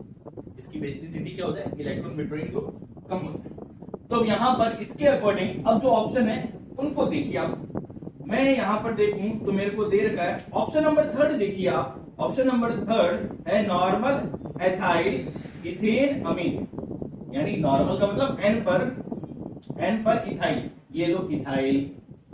इथेन अमीन मतलब ये CH2, ये कुछ इस टाइप से, यहाँ ये H, ये है N इथाइल इथेन अमीन। उसके बाद इथेन अमीन, इथेन अमीन ये हो गया C2H5 NH, इथेन अमीन। इसके बाद हो गया आपका N मिथाइल एनिलीन, N पर मिथाइल है, ये N पर मिथाइल है, ये मिथाइल है। उसके बाद एनिलीन का मतलब ये कुछ इस type, N methyl aniline. After it benzamine, benzamine मतलब सिंपल एनिलीन बोलते हैं, ये सिंपल एनिलीन है ना। अभी मैंने क्या बताया? एरोमेटिक कंपाउंड में जब ये ग्रुप जुड़ जाए तो इनकी बेसिसिटी क्या हो जाती है बेटा? बढ़ जाती है। तो इनसे भी ज्यादा बेसिक कौन हो जाएगा? ये इसको सबसे ज्यादा बेसिक ये, फिर ये, फिर ये, फिर ये है। ये ऑप्शन नंबर होगा आपका 3rd। ऑप्शन नंबर 3 67 का ऑप्शन नंबर 3 इसे मैच करवा लीजिएगा, ये आपका आंसर। क्वेश्चन नंबर 68 की अगर हम बात करें गाइस तो हमें सिंपली एनसीईआरटी से बिलोंग करता है, लेकिन सम बेसिक कॉन्सेप्ट ऑफ जो केमिस्ट्री है, जो चैप्टर है अपना, जो फर्स्ट चैप्टर क्लास 11 का, जिसे हम मूल कंसेप्ट के नाम से जाना जाता है, वहां से ये क्वेश्चन उठाया गया। लेकिन वो कंसेप्ट पता है तो आप लोग इसे इजीली सॉल्व कर सकते हो। सिंपल क्वेश्चन है, आपको कंपाउंड दे दिए, कौन कौन है मैं लिख देता हूँ। कार्बोनेट है, उसके बाद ये है NaOH है, आफ्टर इट हाइड्रोजन है, देन कार्बन डाइऑक्साइड। इन सब के मोलर मासेस और इनका एटॉमिक मास दे रखा है। अगर ये दे रखा है तो हम क्या करें? Number of moles find out करें। मैं इसको रेशियो की फॉर्म में ले रखा ना, ताकि इजीली हो जाए हमारे लिए। हमें एक चीज पता है, n equal to small m by capital n equal to n by n है ना। मोल कंसेप्ट के अकॉर्डिंग ये चीज आप सबको पता हो। हम number of moles find out करेंगे। We have to find the number of moles. Small m by capital n, इसका स्मॉल m आपको दे रखा है, कितना है? 212, कैपिटल M 106। फिर Na2O का स्मॉल m 248 अपॉन 16, इसका NaOH का 240 अपॉन 40, ये 12 upon 2 and likewise this 220 upon 44। Okay, now आपको सॉल्व करना है, सिंपल सॉल्व करना है, सिंपल सॉल्व करना है, कुछ नहीं करना, कुछ भी नहीं करना। ये रेशियो आएगा भाई आपका 2, इसका रेशियो आपका आ जाएगा, इसको कैलकुलेट करोगे तो ये आएगा 4। इसको 6 चौक, ये डायरेक्टली जा रहा है 6, ये भी 6 से जा रहा है, ये जा रहा है आपका 5 से, है ना। ये आपका नंबर ऑफ मोल्स का रेशियो। अब नंबर ऑफ मोल्स का ये रेशियो है, वही रेशियो क्या है? n बाई Na का। अगर मैं इसको Na से मल्टीप्लाई करवा दूं सबको, तो वो तो कटेगा ही ना, ऑब्वियस सी बात है। तो इसको यही बोल देता हूं कि नंबर ऑफ मोल्स और नंबर ऑफ मॉलिक्यूल्स का जो रेशियो है वो यही रहना है, सेम रहना है। यही आना आंसर। अब हमें क्या करना है, हमें ये पूछा है कि भाई के Na2CO3 के एक मॉलिक्यूल में हमें पता है कितने नंबर ऑफ एटम है। यहाँ सोडियम के देखो 2, कार्बन का 1, 3, ऑक्सीजन के 3, यहाँ है एटम इसके 6, इसके एटम है 2 और 1 3, इसके एटम है 1 2 3, एक मॉलिक्यूल की बात करूं, यहाँ 2 यहाँ 3, इतने एटम्स हैं इतने। हमें बताना है क्या, total number of atoms in इतना Na2CO3, है ना, क्योंकि इतने ग्राम था ना ये, तो उसमें बताना है। मैं क्या करूंगा, इस नंबर ऑफ एटम को इससे मल्टीप्लाई करूंगा, 6 2 12, यहाँ 3 4 12, फिर 6 3 18, 6 2 12, फिर 5 3 15। सेम किस किस का आ रहा है, सेम आ रहा है Na2CO3 का, Na2O का और H2 का। तो बस वही आपका आंसर हो गया। जो ऑप्शन है, ये ऑप्शन नंबर पे दे रखा है, ये A है, ये B है, ये C है, ये D है, ये E है। तो इसके अकॉर्डिंग कौन कौन आ रहा है, अपना A आ रहा है, B आ रहा है और D आ रहा है। A B D जहां दिख गया वो आपका सही है। A B D मेरे वाले में है option number 2 is the correct answer guys. Question number 69 simple था ना गाइस, क्वेश्चन ज्यादा माथा बच्ची नहीं है। क्वेश्चन नंबर 69 बायोमोलिक्यूल्स का ये क्वेश्चन है गाइस। विटामिन दे रखे, डिजीज पहचाननी है, आपको टेबल दिख ही रही है, यहां से क्वेश्चन बनाया गया, सिंपल है, हलवा हलवा, सिंपल हलवा। देखो विटामिन दे रखे हैं आपको गाइस, मैं बता देता हूँ विटामिन। अरे भाई इसमें आंसर नहीं लिखे थे तो ये मास्टर जी तो देख पर, अरे देख के नहीं बता रहा भाई, मेरे पास नहीं है यहाँ पे आंसर, कोई टिक मार्क नहीं, किसी बच्चे का है, मैंने प्रिंट आउट करवाया। क्वेश्चन नंबर 69 पे थे ना आपने, 69 का जो विटामिन B12 दे रखा है भाई, B12, उसके बाद विटामिन डी, फिर B2, फिर B6 का है। B12 से क्या होता है, पर्नियशियस एनीमिया, आपको साफ साफ दिखेगा, मैं इसको शॉर्ट में लिख रहा हूं, B12 से पर्नियशियस एनीमिया होता है। उसके बाद विटामिन डी से रिकेट, शॉर्ट में लिख रहा हूं रिकेट, ये पूरा लिखूं क्या, रिकेट। B2 से, विटामिन B2 से क्लियोसिस होता है, क्लियोसिस, होठ जो होते हैं अपने फट जाते हैं, उसे बोलते हैं क्लियोसिस। B6 गाइस, B6 से हो जाएगा कन्वर्शन, आपको टेबल तो दिख रही, इसके अकॉर्डिंग मैच करवा लो, आपका आंसर है। तो 69 का जो ऑप्शन करेक्ट होगा वो होगा ऑप्शन नंबर 2, ठीक है गाइस।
जो आंसर आएगा यहां पर क्या क्या कंपाउंड देखो, एक ये दे रखा है कंपाउंड, उसके बाद दे रखा है CH3COOH, फिर एक दे रखा है CH3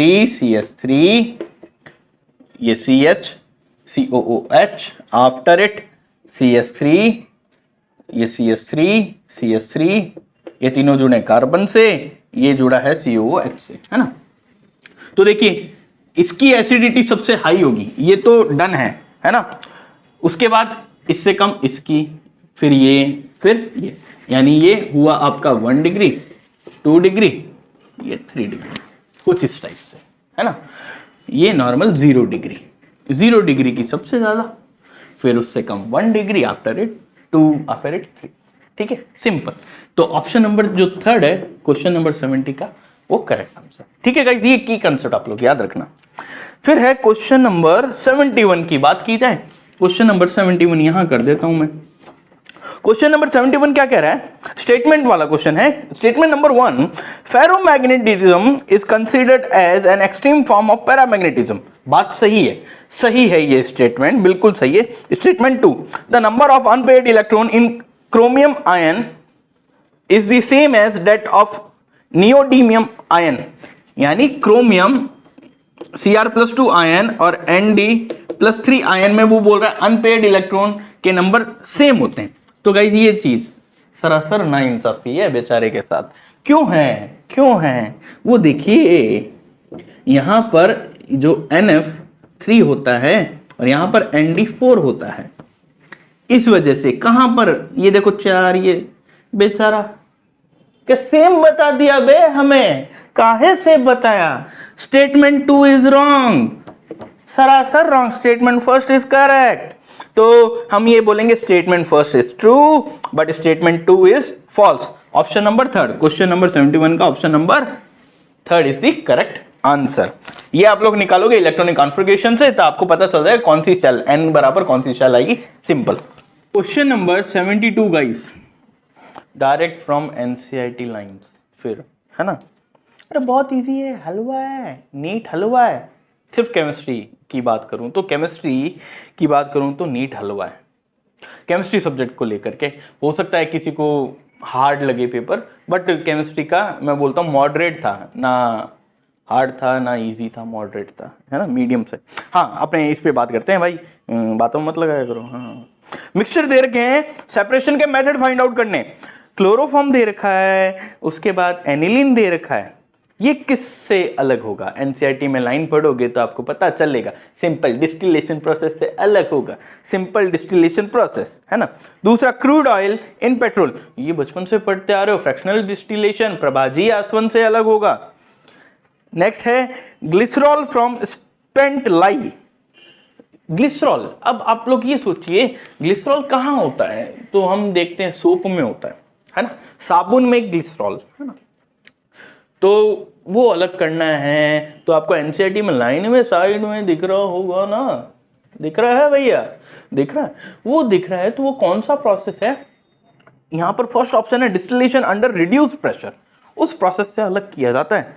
फिर है एनिलीन एंड वाटर, इसको स्टीम डिस्टिलेशन से अलग करेंगे। तो इनको जब ऑप्शन मैचअप करवाओगे, मैंने लिखा नहीं लेकिन आप लोग बोल दिया, समझ जाना, है ना। तो ऑप्शन जो होगा 72 का वो होगा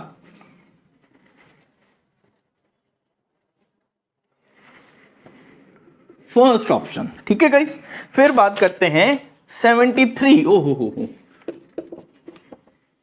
सिंपल फिजिकल केमिस्ट्री, है ना, इक्विलिब्रियम चैप्टर। गाइस क्या है क्वेश्चन? ए गैसियस स्टेट में है, 2b का फॉर्मेशन कर रहा है गैसियस स्टेट में। The backward reaction rate constant is higher than the forward reaction rate constant by a factor 2500 at a temperature. Temperature दे रखा है गाइस आपको 1000 केल्विन, आर की वैल्यू भी गिवन है 0.083। ठीक है, मैं यूनिट नहीं लिख रहा, सिंपल लिख रहा हूं। और आपको क्या बोल रहा है, ये फॉरवर्ड और बैकवर्ड वाला ये चीज समझिएगा गाइस, है ना। आप लोगों ने इक्विलिब्रियम चैप्टर में एक चीज पढ़ी होगी कि आर एफ आर बी बराबर के यहां प्रोडक्ट, यहां रिएक्टेंट, ऐसा ही होता है ना गाइस, ऐसा कुछ पढ़ा है। इसको मैं के एफ बोल दूं, इसको मैं के बी बोल दूं, ऐसा कुछ पढ़ा होगा ना। इनका जब रेशियो लेते हो इक्विलिब्रियम पर, ये दोनों रेट क्या हो जाती है? इक्वल हो जाती हैं। जब ये इक्वल होती हैं तो इनका जो रेशियो होता है वो के सी के इक्वल होता है। क्या होता है? के एफ अपॉन के बी।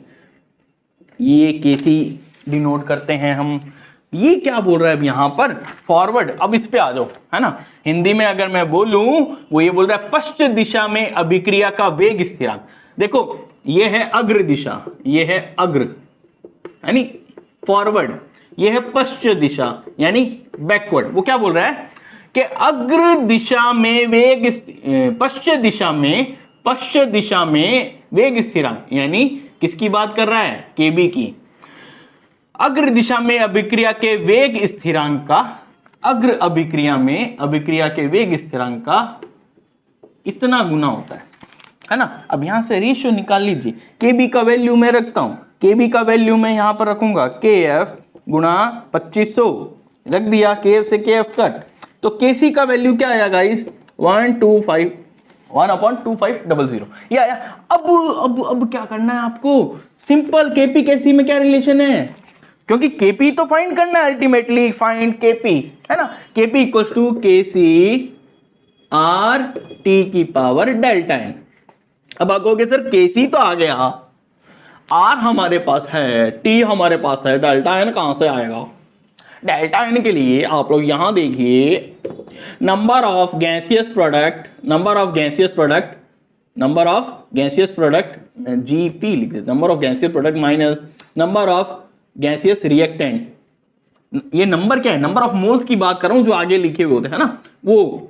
तो यहां पर गैसियस प्रोडक्ट क्या है 2, यहां पर 1, तो डेल्टा एन का वैल्यू आएगा 1, सिंपल। तो केपी को सॉल्व करो, केसी का है 12500 into R 0.083 into T 1000, simple भाई साहब। ये 1000 कट आउट 83/2500। इसको सॉल्व करो। जब इसको मैं सॉल्व करता हूं तो भाई साहब इसको कैलकुलेट करना ही पड़ेगा। 2583 कहाँ है क्वेश्चन, हाँ, इसको जब सॉल्व करोगे आप लोग, वैसे तो देखो मैं डायरेक्टली बता दूं इसका आंसर, ऑप्शन नंबर 3 है, 0.033 आएगा भाई, है ना, कि मैंने पहले सॉल्व किया है, 0.033 आता है, इसको आप डिवाइड कर लेना तो यही आंसर आएगा। तो option number 3 is the correct answer. मेरे ऑप्शन नंबर 3 है, आंसर ये भाई साहब, आंसर ये, ठीक है। क्वेश्चन नंबर 74 की अगर बात की जाएगा, इस क्वेश्चन नंबर 74 क्या है, स्टेटमेंट वाला क्वेश्चन है, सिंपल क्वेश्चन है कि बेंजीन डाइअजोनियम क्लोराइड जो सॉल्ट है उसको जब हम प्रिपेयर करते हैं, अब ये भी एनसीईआरटी में लाइन बाय लाइन दे रखा है, सिंपल लाइन बाय लाइन है। आप जब टॉपिक पढ़ोगे क्या, formation of benzene diazonium chloride salt, उसमें साफ साफ लाइन से उठा करके क्वेश्चन टिका दिया, एनटीए ने टिका दिया, सिंपल क्वेश्चन है। स्टेटमेंट फर्स्ट ये बोल रहा है बेंजीन डाइअजोनियम क्लोराइड जो सॉल्ट है उससे एनिलीन, ये हुआ भाई एनिलीन, इसकी HNO2 यानी नाइट्रस एसिड से रिएक्शन कराएंगे एक पर्टिकुलर टेम्परेचर गिवन है, तब अपना क्या बनता है, बेंजीन डाइअजोनियम क्लोराइड बनता है। बात सही है। आगे बोल रहा है it decomposes easily in the dry state, ये प्रिपरेशन, फिर इसकी जो प्रॉपर्टीज होती है वहां से एक लाइन उठा दी, क्या है, it decomposes easily in the dry state, बात सही है ये। स्टेटमेंट 2 की बात की जाए, insertion of iodine into the benzene ring is difficult, hence iodobenzene is prepared through the reaction of benzene diazonium salt with potassium iodide। Exact line लिख रखी है, ये देखिए आप, सेम है, सही है। तो स्टेटमेंट 2 भी क्या है, सही है, स्टेटमेंट फर्स्ट भी क्या है, सही है, बोथ स्टेटमेंट सही। तो option number 1 is the correct answer. हाँ, जहां अटकोगे बेटा वो उस क्वेश्चन नंबर 75, बच्चे यहीं अटके होंगे। क्या पूछा है, कंपाउंड दे रखा है, उसका मोनोक्लोरिनेशन करना है, एक एल्केन दे रखा है, उसका मोनोक्लोरिनेशन करना है। अब आपको यहां बताने उस कंपाउंड के कितने स्टीरियो आइसोमर्स होंगे।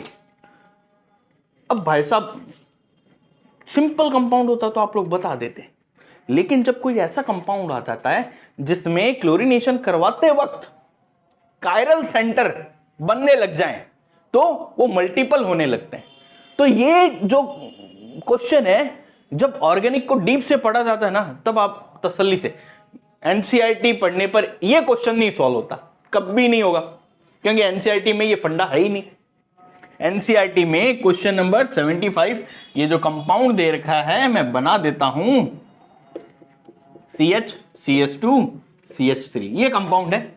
आपको ये पूछा इसके एक्सपेक्टेड स्टीरियोमर्स कितने होंगे, ज्यामितीय समावयवी इसके कितने होंगे जब इसका मोनोक्लोरिनेशन करवाया जाए। मोनोक्लोरिनेशन का मतलब सिंपल ये हुआ भाई, इसने क्लोरीन से रिएक्शन करना है। जब ये क्लोरीन से रिएक्शन करेगा तब क्लोरीन कहां कहां जुड़ सकता है और आइसोमर्स बना सकता है, कितने बनाएगा। जब फॉर एग्जांपल मैं यहां बनाता हूं, ठीक है, देखना गाइस बताता हूं, यहां मैंने लगा दिया एक आइसोमर, ये हो गया।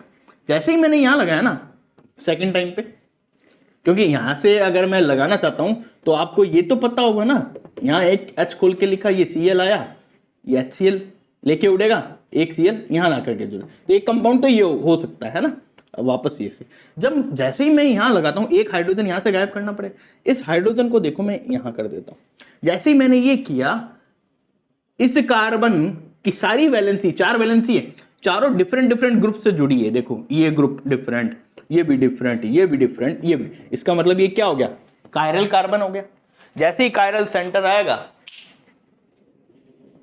मल्टीप्लाई हो जाएगा, 2 हो जाएगा, यानी इसके आइसोमर 2 हो जाएंगे। अब क्यों होंगे, बात उस डिटेल में जब आप ऑर्गेनिक को पढ़ेंगे तब आंसर निकलेगा। तो अल्टीमेटली जब आप लोग इस तरीके से इसे सॉल्व करोगे तब आपके पास आंसर निकल के आएगा। तो क्वेश्चन नंबर 75 का जो आंसर है मैं एक बार बता देता हूं, वो होगा 6। इसके एक्सपेक्टेड जो आइसोमर्स है गाइस वो होंगे 6, ठीक है। वैसे ये छोड़ने लायक क्वेश्चन होता है, जब इतना डीप में कोई नहीं पढ़ता, केवल एनसीईआरटी पढ़ के जाता है तब ये क्वेश्चन छोड़ने लायक होता है, ठीक है। ऐसे क्वेश्चन इसलिए बनाए जाते हैं ताकि आप लोग का टाइम वेस्ट हो, आपका दिमाग खराब हो, आप लोग पेपर छोड़े, आपका सिलेक्शन ना हो, कम से कम बच्चों का सिलेक्शन हो, बस समझ गए।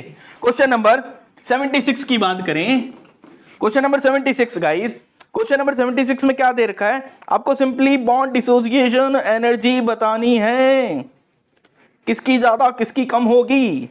कंपाउंड दे रखे हैं आपको, ये देखिए गाइस, यहां पर ये बेंजीन, ये हाइड्रोजन, यहां पर बतानी है। फिर दूसरा कंपाउंड दे रखा है आपको गाइस, ये कुछ इस टाइप का ट्रिपल बॉन्ड, हाँ ट्रिपल बॉन्ड ही है भाई।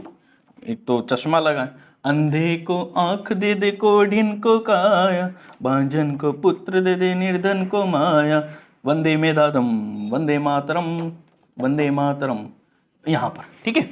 अब आपको हाइब्रिडाइजेशन पता होना चाहिए। अब यहां पर देखो ये कार्बन या हाइड्रोजन, यहां पर यह हाइब्रिडाइजेशन देखोगे तो ये sp3 आ रहा है भाई, इधर आ रहा है गाइस, इधर आएगा कार्बन sp, इधर आएगा डबल बॉन्ड होगा ना गाइस इधर, ये कार्बन sp2।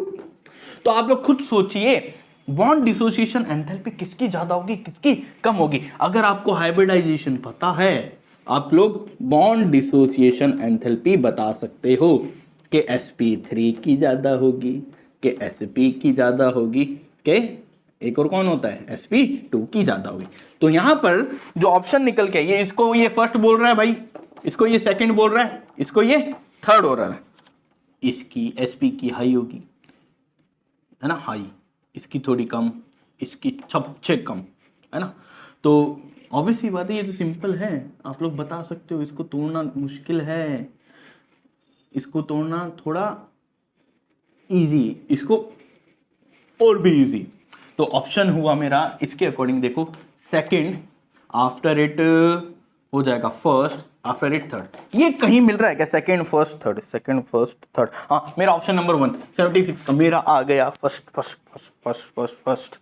आगे चले, क्वेश्चन नंबर 77 आपको पूछ रहा है कि आपको कुछ कंपाउंड, ऑर्गेनिक का है वैसे, आपको कुछ कंपाउंड दे रखे हैं और ये पूछा है इनमें से कौन सा ब्रोमीन वाटर को डीकलराइज नहीं करेगा, does not decolourise bromine water.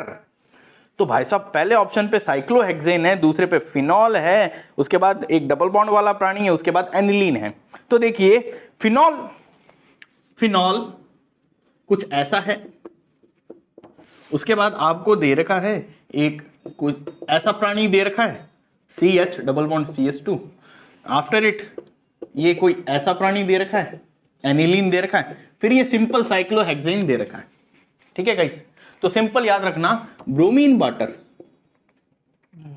Bromine water है ना, इसका कलर वही चेंज करेगा जिसमें डबल या ट्रिपल बॉन्ड होगा, यानी अनसैचुरेटेड हाइड्रोकार्बन। ये डबल बॉन्ड ट्रिपल बॉन्ड वाले बंदे, ये सिंगल बॉन्ड वाला बंदा ये नहीं कर पाएगा। तो आंसर ये है साइक्लोहेक्सेन, मेरा option number first. My option number is 1। Question number 78 की बात करें, फिर ऑर्गेनिक करेलियम पे नीम चढ़ा है, ये तो भाई साहब सिंपल है। क्या है, आपको रिएक्शंस थोड़ी बहुत आनी चाहिए, सिंपल एनसीईआरटी पढ़ोगे तो हो जाएगा। क्या है वो देखिए, C double bond O, line diagram दे रखा है लेकिन मैं ऐसे करके बता रहा हूं ताकि आपको पता रहे। CH2 फिर CH2 after it C triple bond N, है ना, ये कंपाउंड है। इसकी रिएक्शन करवानी है RMgX ग्रिग्नार्ड रिएजेंट CS3MgBr की एक्सेस में, कि यहां पर ये CS3MgBr से रिएक्शन करता है, एक्सेस है इसकी। अगर एक्सेस है तो हमेशा ध्यान रखना ये डबल बॉन्ड टूटेगा। ठीक है, यहां पर हमें पता है ये पॉजिटिव होता है, ये क्या हो जाएगा नेगेटिव, यहां पर ऑक्सीजन नेगेटिव, ये बंदा पॉजिटिव, तो इसकी वैलेंसी, क्योंकि डबल बॉन्ड तोड़ा है, 2 बॉन्ड बने, यहां पर जाकर जुड़ेगा MgBr, यहां पर गाइस आएगा CH3। इसी तरह इसका भी बॉन्ड टूटेगा, यहां पर कौन आएगा, यहां पर बेटा जी ये माइनस होता है, ये प्लस होता है, माइनस पे बाबू साहब कौन जाएगा, MgBr जाएगा, यहां पे हक्की चिक्की CH3 जाएगा। अब ये चले गए, इसके बाद ये बोल रहा है कि पानी से रिएक्शन करवा दो एसिडिक मीडियम में H3O+ के साथ। ऑब्वियस सी बात है गाइस, HOH ये गया, यहां भी HOH, इसको मुंह ऊपर लिख देता हूं सो रहा रहेगा, ये बंदा बाहर क्या बन के MgBr, इसको ऐसे जनरली हम लिखते हैं MgBrOH, ये बाहर, यहां से भी ये बाहर, ये H जाकर के यहां जुड़ गया, ये H जाकर के यहां जुड़ गया। तो कंपाउंड जो बना आप देखिएगा, इस आराम से देखिएगा, है ना, हंसी मजाक चलता रहेगा ऐसे ही, ताकि आप बोर ना हो और मैं भी बोर ना हूं, क्योंकि भगवान ने मुझे भी 2 टांगे दी है, 2 आंखें दी है और 2 कान दिए हैं, 2 हाथ दिए हैं, ये H। ठीक है गाइस, ये बनेगा कंपाउंड। फिर वाटर से रिएक्शन का, अब मैं इसे रब कर दूं, ये पता चल गया ना ये बना, फिर मैं इसकी पानी के साथ रिएक्शन करवा देता हूं भाई साहब, ये डायरेक्टली एसिड टूटेगा, अमोनिया बाहर, भाई साहब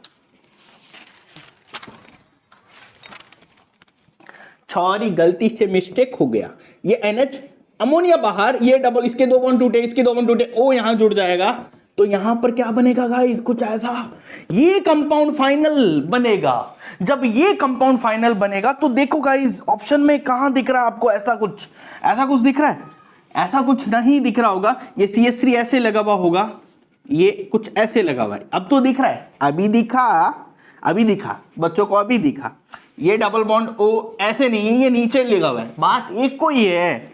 तो मेरा जो ऑप्शन है वो है option number 2 is the correct answer. ठीक है गाइस, क्वेश्चन नंबर 79 की अगर बात की जाए गाइस, वो देखिए इजी क्वेश्चन है, वो ये कह रहा है which of the following aqueous solution will exhibit highest boiling point. कोई भी कंपाउंड का हाईएस्ट बॉइलिंग पॉइंट कब होता है आपको ये पता चलना चाहिए, है ना। तो सुनिए, 2 टाइप के कंपाउंड होते हैं, एक वो कंपाउंड जो आयंस से मिलकर बना होता है, यानी आयंस में डिसोसिएट होगा, है ना। अगर आयंस में डिसोसिएट होगा तो नंबर ऑफ आयंस क्या होंगे, वहां होंगे। अगर नंबर ऑफ आयंस बढ़ते हैं तो हमेशा ध्यान रखना उनका बॉइलिंग पॉइंट भी क्या होता है, बढ़ता है, बस ये चीज ध्यान रखना, है ना। अब कंपाउंड क्या क्या दे रखे हैं, एक यूरिया दे रखा है, यूरिया, एक ग्लूकोज दे रखा है, ग्लूकोज दे रखा है, एक KNO3 दे रखा है, एक Na2SO4 दे रखा है ना। अब आप लोग को ये पता होना चाहिए गाइस, यूरिया ग्लूकोज, है ना, ये इसका फॉर्मूला लिखा हुआ है वैसे तो C6H12O6, इसका सिर्फ नाम लिखा हुआ है। यूरिया क्या होता है, कभी भी आयंस में डिसोसिएट नहीं होता, इसका भी फॉर्मूला मैं लिख देता हूँ, C डबल बॉन्ड O, ये NH2, ये NH2, है ना, सबको पता है ना यूरिया का फॉर्मूला। तो अब KNO3 डिसोसिएट होगा तो कितने आयन देगा, K प्लस नाइट्रेट माइनस, यहाँ 2 Na मिलेंगे, एक सल्फेट आयन मिलेगा, 3 आयन मिल रहे हैं, यहाँ 2 आयन मिल रहे हैं, नंबर ऑफ आयन ज्यादा कहाँ है, यहाँ है। तो मेरा आंसर क्या होगा, ये इसका बॉइलिंग पॉइंट हाई होगा, हाई हाई हाई। तो इसका मतलब ऑप्शन नंबर मेरा जो आ रहा है गाइस 70 नंबर का, वो आ रहा है अपना थर्ड नंबर Na2SO4 वाले का ज्यादा होगा बॉइलिंग पॉइंट। ठीक है, क्वेश्चन नंबर 80 की बात करूं मैं, क्वेश्चन नंबर 80। हाँ भाई, अलग अलग प्रोसेस दे रखे हैं और कैटलिस्ट दे रखे हैं। अब सुनना गाइज, ये अलग अलग चैप्टर से अलग अलग चीजें उठाई रखी। हैबर प्रोसेस सबको पता है, अमोनिया फॉर्मेशन की प्रोसेस है। वहां पर मैं लिख देता हूं, हैबर के लिए यूज होता है Fe, सबको पता है। वैकर ऑक्सीडेशन के लिए पैलेडियम क्लोराइड यूज होता है। विल्किंसन कैटलिस्ट, ये तो आपने पढ़ा ही होगा, है ना, ये कुछ इस टाइप का होता है, रोहिडियम का, है ना, रोहिडियम क्लोराइड, ये कॉम्प्लेक्स होता है। कॉम्प्लेक्स वाले चैप्टर में एप्लीकेशन ऑफ कोऑर्डिनेशन कंपाउंड या कॉम्प्लेक्स कंपाउंड में ये चीज साफ साफ मेंशन है। रोहिडियम का जो कॉम्प्लेक्स है वो विल्किंसन कैटलिस्ट है सब भैया, सॉरी, है ना, मैं भूल जाता हूं, गलती से मिस्टेक हो गया। जिगलर कैटलिस्ट, टाइटेनियम क्लोराइड और ये जो दे रखा है TiCl4 प्लस एल्यूमिनियम CH3, ठीक है, ये जिगलर कैटलिस्ट है, जिगलर कैटलिस्ट। अब इसको मैच करवा दिया मैंने, साफ साफ मैच हो रहा है, A का फर्स्ट, B का सेकेंड, C का थर्ड, D का फोर्थ, यानी मेरे तो ऑप्शन आ रहा है भाई 80 का थर्ड, मेरे ऑप्शन आ रहा है 80 का थर्ड। क्वेश्चन नंबर 81 सुनिएगा, वो कह रहा है कि आपके पास 2 लिक्विड है X और Y, X के नंबर ऑफ मोल्स है 5, Y के नंबर ऑफ मोल्स है 10, है ना। इसका जो मिक्सचर बनाया गया है, इन दोनों को मिक्स किया गया, XY का जो मिक्सचर बना है, उस मिक्सचर का जो टोटल प्रेशर है, वेपर प्रेशर है, वो 70 टोर है, वो 70 टोर है। ठीक है भाई, होने दो। वो कह रहा है vapour pressure of pure X का प्योर में जो वेपर प्रेशर है वो है गाइज आपका 63, इसका प्योर में है 78 टोर। ठीक है, which of the following is true regarding the described solution, है ना। तो अब सुनिए, अगर यहां पर ये नॉर्मली दे रखा है, इन दोनों डाटा से मैं सॉल्व करूं RXY का जो टोटल प्रेशर है वो इससे ज्यादा आ गया तो समझ लेना वो नेगेटिव डेविएशन शो कर रहा है, इससे कम आ गया तो समझ लेना वो पॉजिटिव डेविएशन शो कर रहा है ना। दोनों में से कोई एक चीज होगी, ये चीज आपको ध्यान रखनी है। अब मैं अगर निकालता हूं तो क्या होगा, P01 X1 plus P02 X2, इसे सॉल्व करूंगा। P1 कितना है इसका 63, इसके mole fraction number of moles 5 है, upon total number of moles 5 plus 10 15 plus 78 10/15, इसको सॉल्व करोगे तो आपका आंसर आएगा 73, यानी 70 दे रखा है, आया मेरा 73, ये ज्यादा आया, इसका मतलब कौन सा डेविएशन गाइस, नेगेटिव डेविएशन, है ना। तो सॉल्यूशन चैप्टर से है, ये सिंपल क्वेश्चन है, कर सकते हो। मेरा ऑप्शन नंबर होगा 2, 81 का हो गया ऑप्शन नंबर भाई साहब 2। फिर है 82 नंबर, बहुत ही अच्छा क्वेश्चन, बायोमोलिक्यूल का है ना, बायोमोलिक्यूल का है, शुगर एक्स, इसने ये बोला कि शुगर एक्स है। अब आप पहचानो कौन सी है वो। ए ऑप्शन है इज फाउंड इन हनी, क्या हनी में मिलती है क्या। बी ऑप्शन है कीटो शुगर है, ठीक है भाई, कीटोज जिसे हम बोलते हैं ना, उस टाइप का कीटो शुगर है। सी बोल रहे हैं कि इसकी अल्फा और बीटा एनोमेरिक फॉर्म्स होती है, ठीक है। डी बोल रहे हैं ये लिवोरोटेटरी होता है, ठीक है। तो अब बताओ एक्स कौन है। अब इतनी प्रॉपर्टीज दे दी आपको एक्स शुगर के बारे में, तो आपको सिंपली जो शुगर यहां पर ऑप्शन में ग्लूकोज के, फ्रुक्टोज, माल्टोज, सुक्रोज, ये सब है। तो आपको ये 4 प्रॉपर्टीज, जब आप पर्टिकुलरली किसी भी शुगर को पढ़ते हो तो आपको ये प्रॉपर्टीज पता होनी चाहिए कि जैसे ही आप फ्रक्टोज पढ़ते हो ना, फ्रक्टोज में क्या, फ्रुक्टोज हनी में पाया जाता है, उसकी अल्फा और बीटा एनोमेरिक फॉर्म्स भी होती है। कीटो शुगर या कीटोज भी बोला जाता है फ्रुक्टोज को, है ना, वो लीवर रोटेटरी भी होता है। तो ये प्रॉपर्टी हो गई फ्रुक्टोज की, सिंपल क्वेश्चन है। इसका option number 2 is the right, यानी डी फ्रुक्टोज अपना राइट आंसर होगा। ठीक है, नेक्स्ट क्वेश्चन की बात करें, ये भी अच्छा क्वेश्चन है, क्वेश्चन नंबर 83, है ना, यही कर देता हूं, बाद में रब कर देंगे। क्वेश्चन नंबर 83 देखो सिंपल, ये एस्टर RCOOR, एस्टर आपने पढ़ा होगा। एस्टर का क्या करवाया जा रहा है, कुछ करवाया जा रहा है और ये कन्वर्ट हो रहा है सिंपली एल्डिहाइड में, सिंपली एल्डिहाइड में। तो आप लोगों ने इस टाइप की रिएक्शन पढ़ी होगी। तो यहां पर जो कैटलिस्ट यूज होता है मैं बता देता हूं पहले, डाइबल H यूज होता है। कौन यूज होता है? डाइबल H। अब वो देख लीजिए, डाइबल H है, R का मतलब क्या हो सकता है गाइस, कुछ भी हो सकता है, सिंपल एलिफेटिक या सिंपल एरोमेटिक रिंग हो सकती है, यानी बेंजीन भी हो। तो यहां पर अपने को ऑप्शन में दे रखा है, ऑप्शन में क्या, क्वेश्चन में एरोमेटिक रिंग दे रखी है ना, एरोमेटिक रिंग लगा दीजिए कंपाउंड जो, तो अपना जो आंसर आएगा वो आएगा डाइबल H। देख लीजिए डाइबल H मेरे को सेकंड ऑप्शन में दिख रहा है, यानी ये aluminium hydride, isobutyl aluminium hydride, है ना, ये दिख रहा है मेरे को, die isobutyl aluminium hydride water, ये ऑप्शन आपका करेक्ट होगा। सिंपल एनसीईआरटी से लिया गया, लाइन पढ़ने की जरूरत नहीं है, सिंपल आपने किया भी हो। क्वेश्चन नंबर 84 ये भी कर देता हूं फटाफट, आपको दिख रहा होगा, वो तो एनसीईआरटी में कहाँ प्रेजेंट है वो देखते रहो आप, है ना। 84 हेलो एल्केन हेलो एरीन का सिंपल एग्जाम्पल नंबर आप लोगों ने देखो दिख रहा होगा 10.6 पढ़ा है ना एग्जाम्पल, ये हाँ यही डायरेक्ट उठाकर पूछा है। तो डायरेक्ट जो उठाकर पूछा है उसने यही तो बोला है कि आपके पास एल्किल आयोडाइड है, वो बोल रहा है SN2 reaction faster than alkyl chloride. बात सही है, सही है भाई। रीजन दे रहा है iodine is better leaving group because of its large size, सही है। Both A and R assertion और रीजन दोनों अपनी अपनी जगह सही है, and R is the correct explanation of A। 84 का option number 1 is the correct answer. ठीक है, अब रब कर दूं, फिर हम करते हैं क्वेश्चन नंबर 85 आफ्टर इट, ये रब कर देता हूं। देखो क्वेश्चन नंबर 85 जो है थर्मोडायनेमिक्स का क्वेश्चन है, अच्छा क्वेश्चन है। इसको सॉल्व करने का एक पर्टिकुलर तरीका है गाइस, सुनिएगा क्या है।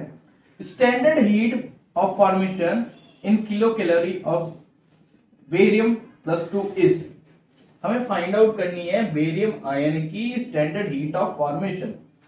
तो इसके लिए आपको standard heat of reaction, reaction की जो स्टैंडर्ड हीट होती है उसका फॉर्मूला पता होना चाहिए। किसी भी रिएक्शन के लिए स्टैंडर्ड जो हीट होती है वो किसी एक पर्टिकुलर प्रोसेस से होकर गुजरती है, वो क्या है वो आपको यहाँ पर देखना पड़ेगा, गिवन क्या क्या उसके अकॉर्डिंग निकलेगा, है ना। Standard heat of formation of sulphate ion, है ना, तो मैं इसको ऐसे लिख देता हूं delta H of sulphate ion. ये क्या है? फॉर्मेशन है। सल्फेट आयन की स्टैंडर्ड हीट ऑफ फॉर्मेशन है माइनस का 216, है ना, यूनिट किलो कैलोरी पर मोल में चल रहा है ना, ठीक है। फिर है standard heat of crystallization, delta H of crystallization of barium sulphate. Barium sulphate का ये क्रिस्टलाइजेशन है माइनस 4.5 किलो कैलोरी पर मोल में। Standard heat of formation of barium sulphate, delta H, इसके लिए बेरियम सल्फेट के लिए फॉर्मेशन है गाइस, ध्यान रखना, है ना, माइनस 349।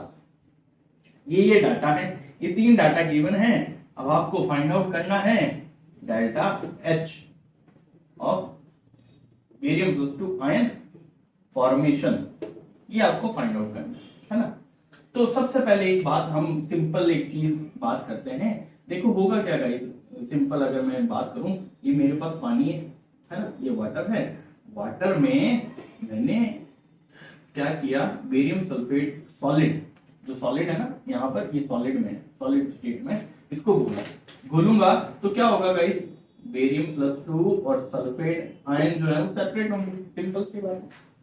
अब मैंने इसको गर्म किया, हीट अप करने के बाद सडनली इसको कूल डाउन करूंगा, तब जाकर के यहाँ क्रिस्टल्स बनेंगे, यही होगा। तब जाकर के यहाँ क्रिस्टल्स बनेंगे। तो यहाँ हुआ क्या है कि बेरियम +2 एक्वस स्टेट में सल्फेट आयन किसमें एक्वस स्टेट में मिल करके बेरियम सल्फेट का फॉर्मेशन करते हैं, यही होगा। इस समय जो delta H enthalpy of crystallization है वो आपको गिवन है -4.5।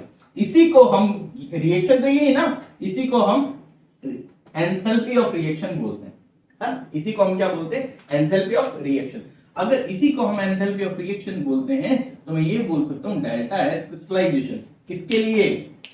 बेरियम सल्फेट के लिए। किसके लिए? ये भाई पूरा ऐसे चल रहा है, बेरियम सल्फेट के लिए जो क्रिस्टलाइजेशन एंथैल्पी है वो बराबर होगी डेल्टा एच किसके लिए? बेरियम सल्फेट की जो फॉर्मेशन है उसके माइनस।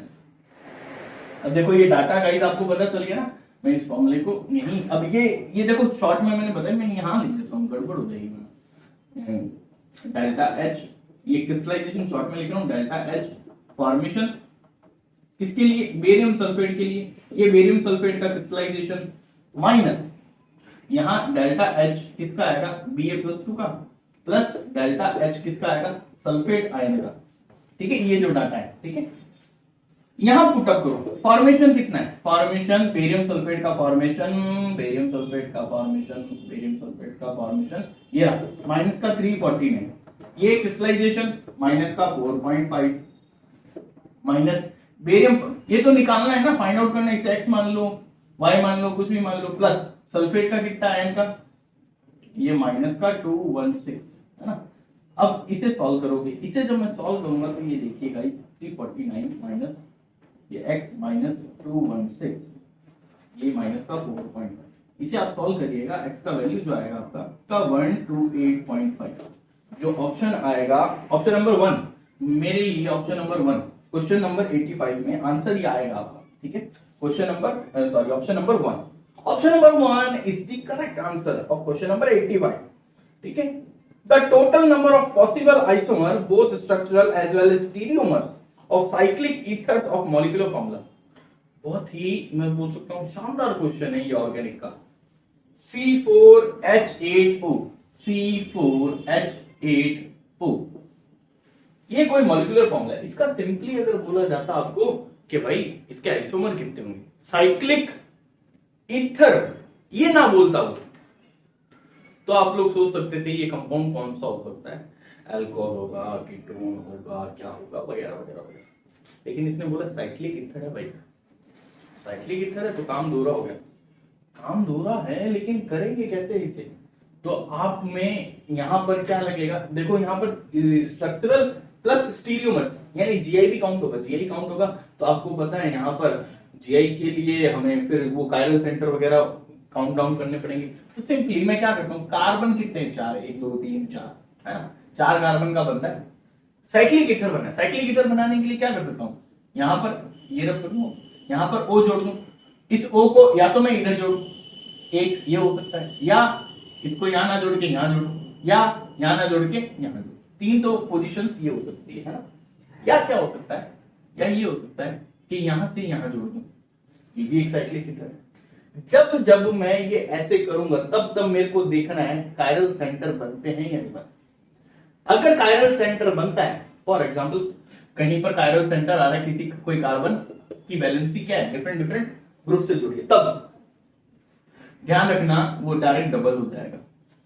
एक कायरल सेंटर, 2 कायरल सेंटर है 4, 2 कायरल सेंटर यानी एक कायरल सेंटर हो तो डायरेक्ट डबल करते हो, 2 कायरल सेंटर हो तो डायरेक्ट 4 करेंगे। और अगर सिमेट्रिसिटी आ जाए, फॉर एग्जांपल इसमें क्या है, सिमेट्रिसिटी है। अगर इसमें सिमेट्रिसिटी है, यहां कायरल सेंटर कितने बन रहे हैं, 2 बन रहे हैं गाइस, ये रे। अब कोई कहेगा सर कैसे, तो देखिए यहां पर ये H लगाओगे, ठीक है, वैलेंसी कंप्लीट करोगे, H लगाओगे, यहाँ पर CH2 लगाओगे, सॉरी CH3 लगाओगे, यहाँ पर CH3। इस कार्बन को देखो, एक हाइड्रोजन, एक CH3, एक इधर एक ये पूरा कायरल सेंटर, ये भी कायरल सेंटर, 2 कायरल सेंटर। लेकिन सिमेट्रिसिटी आते ही 4 बन रहे थे, -1 कर दो कितने बन रहे हैं, 3। इस तरीके से जो टोटल आइसोमर्स बनेंगे गाइस वो बनेंगे यहां पर 10 और बस। ये क्वेश्चन छोड़ने लायक था, करना नहीं था, क्योंकि इतना डीप में मेरे ख्याल से बहुत कम बच्चे पढ़ पाते होंगे, जो केवल एनसीईआरटी पढ़ के जा रहे हैं या जो नॉर्मल इंस्टीट्यूट से पढ़ते हैं उन बेचारों को इतना नहीं है पता। ठीक है, तो उनके लिए मैं ये बोलूंगा 86 का आंसर होगा 10, यानी ऑप्शन नंबर 86 है ये, 86 का ऑप्शन नंबर 3। ठीक है गाइस, 3 ऑप्शन यानी 10 टोटल आइसोमर होंगे। अब मैं ये रब करता हूं, नेक्स्ट क्वेश्चन नंबर 87 की बात करें guys, directly from the NCERT lines, है ना। क्या कह रहा है इस क्वेश्चन में, आपको प्रॉपर्टीज गिवन है। ठीक है, जैसे वाटर है, अमोनिया है और क्लोरोफॉर्म है, इनका डाइपोल मोमेंट का ऑर्डर दे रखा है और आपको बताना है ये ऑर्डर सही है, इंक्रीजिंग या डिक्रीजिंग जो भी ऑर्डर है वो आपको बताना है सही है या नहीं है। ठीक है, फिर उसके बाद आपको जिनॉन के जो कंपाउंड्स है, फ्लोराइड्स हो गया, ऑक्साइड हो गया, वो दे रखे हैं, उनमें लोन पेयर बताने हैं कितने, उसके अनुसार इंक्रीजिंग या डिक्रीजिंग ऑर्डर सही है गलत, फिर बॉन्ड लेंथ है, फिर बॉन्ड एंथैल्पी है अलग अलग कंपाउंड्स के, तो वो बताना है कि वो सही है या गलत है। तो गाइस देखिए, मैं इसको ऐसी वर्बली बताता हूं, सुनिएगा। अमोनिया, वाटर और क्लोरोफॉर्म, ये जो ऑर्डर है डाइपोल मोमेंट का, ये बिल्कुल सही है, जो डाटा आपको क्वेश्चन मतलब स्क्रीन पे दिख रहा है स्क्रीनशॉट में, है ना।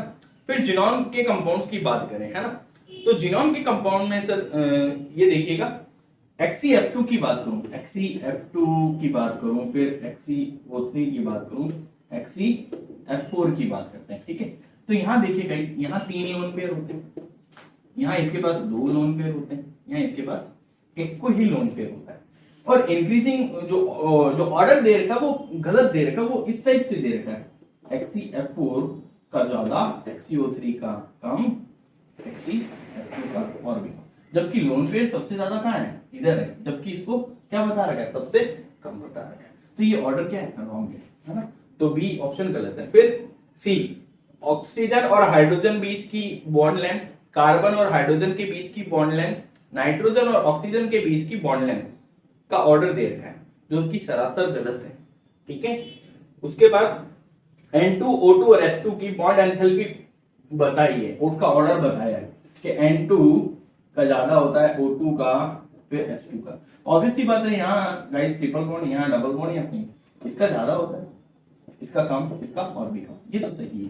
तो इसका मतलब अपना ऑप्शन ए सही हुआ, उसके बाद डी सही हुआ, ए और डी सही हुए, तो ऑप्शन नंबर 1, 87 का option number 1 is the correct answer.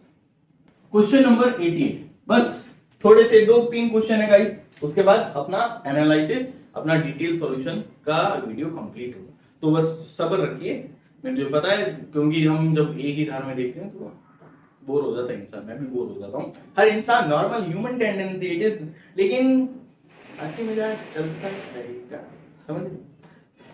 हाँ, तो गाइस अब सुनिए, 88 नंबर जो क्वेश्चन है वो ये बोल रहा है, आपको एक इक्वेशन दे रखी है, N2 प्लस O2 मिलकर के 2NO, ये सब गैसियस स्टेट में मैं नहीं लिख रहा हूं, डेल्टा H ऑफ रिएक्शन दे रखा है आपको प्लस का 180.7, अगर प्लस का 180.7 है, इसका मतलब एंडोथर्मिक, कौन सी रिएक्शन है, एंडोथर्मिक उष्मा शोषी अभिक्रिया है, हीट लेगा, है ना, हीट लेगा। उसके बाद आपको ये बताना है, करेक्ट ऑप्शन चूज करना है। ए ऑप्शन दे रखा है हायर यील्ड NO, ये ज्यादा कब बनेगा, यानी ये जो प्रोडक्ट है ये ज्यादा कब बनेगा। तो ऑब्वियस सी बात है, रिएक्शन पैरामीटर जब आपने पढ़े होंगे चैप्टर में, तो आपने देखा होगा कि अगर एंडोथर्मिक रिएक्शन के लिए प्रोडक्ट की वैल्यू इस डायरेक्शन में बढ़ानी है, तब इनकी कंसंट्रेशन क्या होती है गाइस, आपको बढ़ानी पड़ती है। N2 की O2 की कंसंट्रेशन क्या होगी, बढ़ानी पड़ेगी। टेम्परेचर की बात करें गाइस, टेम्परेचर इसमें क्या देख रहा है, एक हायर टेम्परेचर, एक लोअर टेम्परेचर। अगर मैं टेम्परेचर लो कर दूंगा तो क्या होगा, और हायर कर दूंगा तो क्या होगा, इसकी बात करते हैं। एंडोथर्मिक रिएक्शन है, इसका मतलब हीट लेगा। अगर मैं टेम्परेचर कम कर दूं तो क्या होगा, हीट कम जाएगी, हीट कम जाएगी तो रिएक्शन कंप्लीट नहीं हो पाएगी। हीट दे रहा हूं यानी टेम्परेचर बढ़ा रहा हूं, इसका मतलब रिएक्शन जल्दी होगी। इसका मतलब टेम्परेचर बढ़ाएंगे, टेम्परेचर बढ़ाने पर ये रिएक्शन NO को ज्यादा अमाउंट में बनाएगी। दूसरा, N2 एंड O2 का अमाउंट, इनकी कंसेंट्रेशन इंक्रीज करने पर भी NO की यील्ड ज्यादा होगी, ये ज्यादा मात्रा में बनेगा, ये बताना है हमें। तो ऑप्शन देखो कौन कौन हो रहा है। एक तो टेम्परेचर हाई कर देंगे, लोअर करने से नहीं होगा, हायर करने से होगा। कंसेंट्रेशन N2 और O2 की बढ़ाने से भी होगा। तो ACD, ACD कहां है? ACD कहां है? वो है मेरे तो आ रहा है भाई, ये ऑप्शन नंबर 4 में आ रहा है। तो क्वेश्चन 88 का option number 4 is right answer. Question number 89 की बात करते हैं। 89 क्या बोल रहा है? सिंपल केमिकल काइनेटिक्स का क्वेश्चन है, फर्स्ट ऑर्डर रिएक्शन का। फॉर्मूला अप्लाई कर दो, K1 2.303 by T log A0 by AT। ठीक है, अब क्या क्या गिवन है, डाटा गिवन है, पुट ऑन करो। देखो क्या बोल रहे हैं, if the rate of reaction is 0.03 second inverse. ठीक है, हमें K का वैल्यू दे दिया, how much time does it take, time निकालना है हमें, ये हमें दे दिया 0.03 सेकेंड इनवर्स। ये डाटा A0 इनिशियल कंसेंट्रेशन हमें दे रखी है, ये दे रखी है भाई अपने को 7.2, ये दे रखी है 0.9। डाटा पुट ऑन करो, मैं डाटा पुट ऑन करता हूँ, 80 इधर ले जाता हूँ, 2.303 अपॉन 0.03 लॉग 7.2 और ये 0.9, ये पॉइंट हटा, ये पॉइंट 8 बार लॉग 8 का वैल्यू लगाओ, टी का वैल्यू निकालना है 2.303 0.03 लॉग 8। लॉग 8 का वैल्यू भाई साहब, लॉग 8 का वैल्यू हो जाएगा आपका 0.9, यही होता है लॉग 8 का वैल्यू 0.9। ये पुट ऑन करो, टी का वैल्यू आपका आ जाएगा, सॉल्व करना ही पड़ेगा, क्या सॉल्व कर ही लेते हैं यहाँ पे।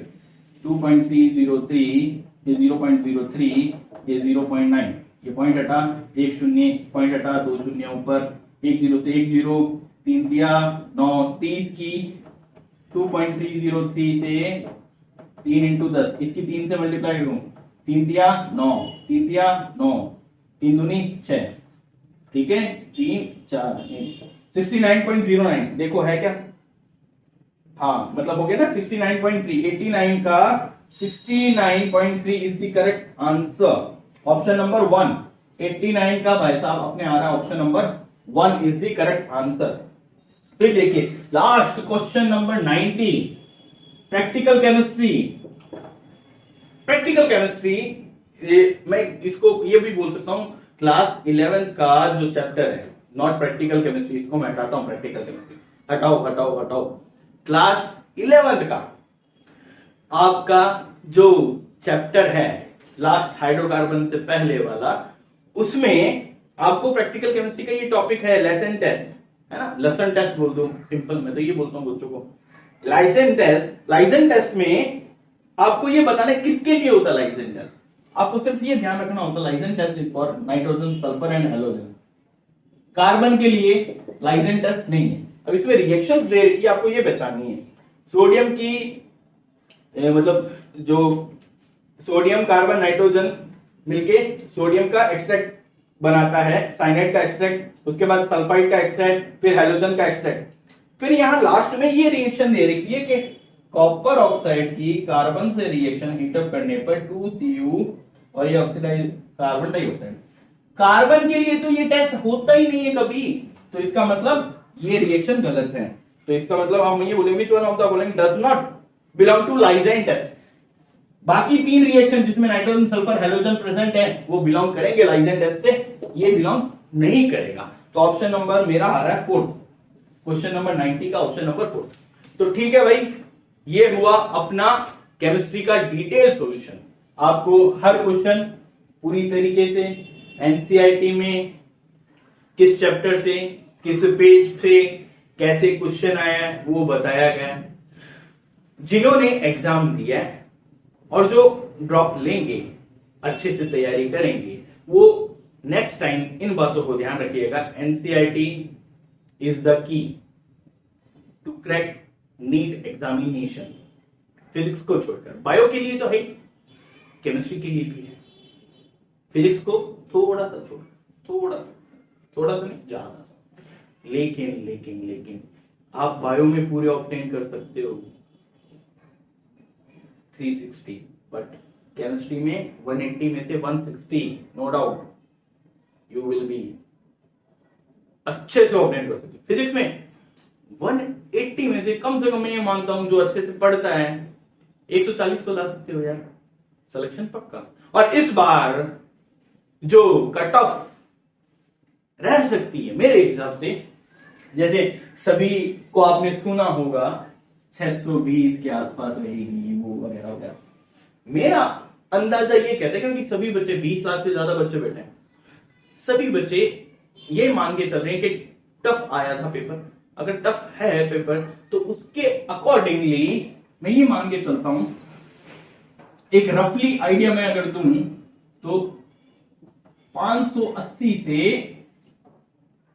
लगभग ये रहेगा 605, 580 से 605 के बीच में कट ऑफ जाने वाली है, बाकी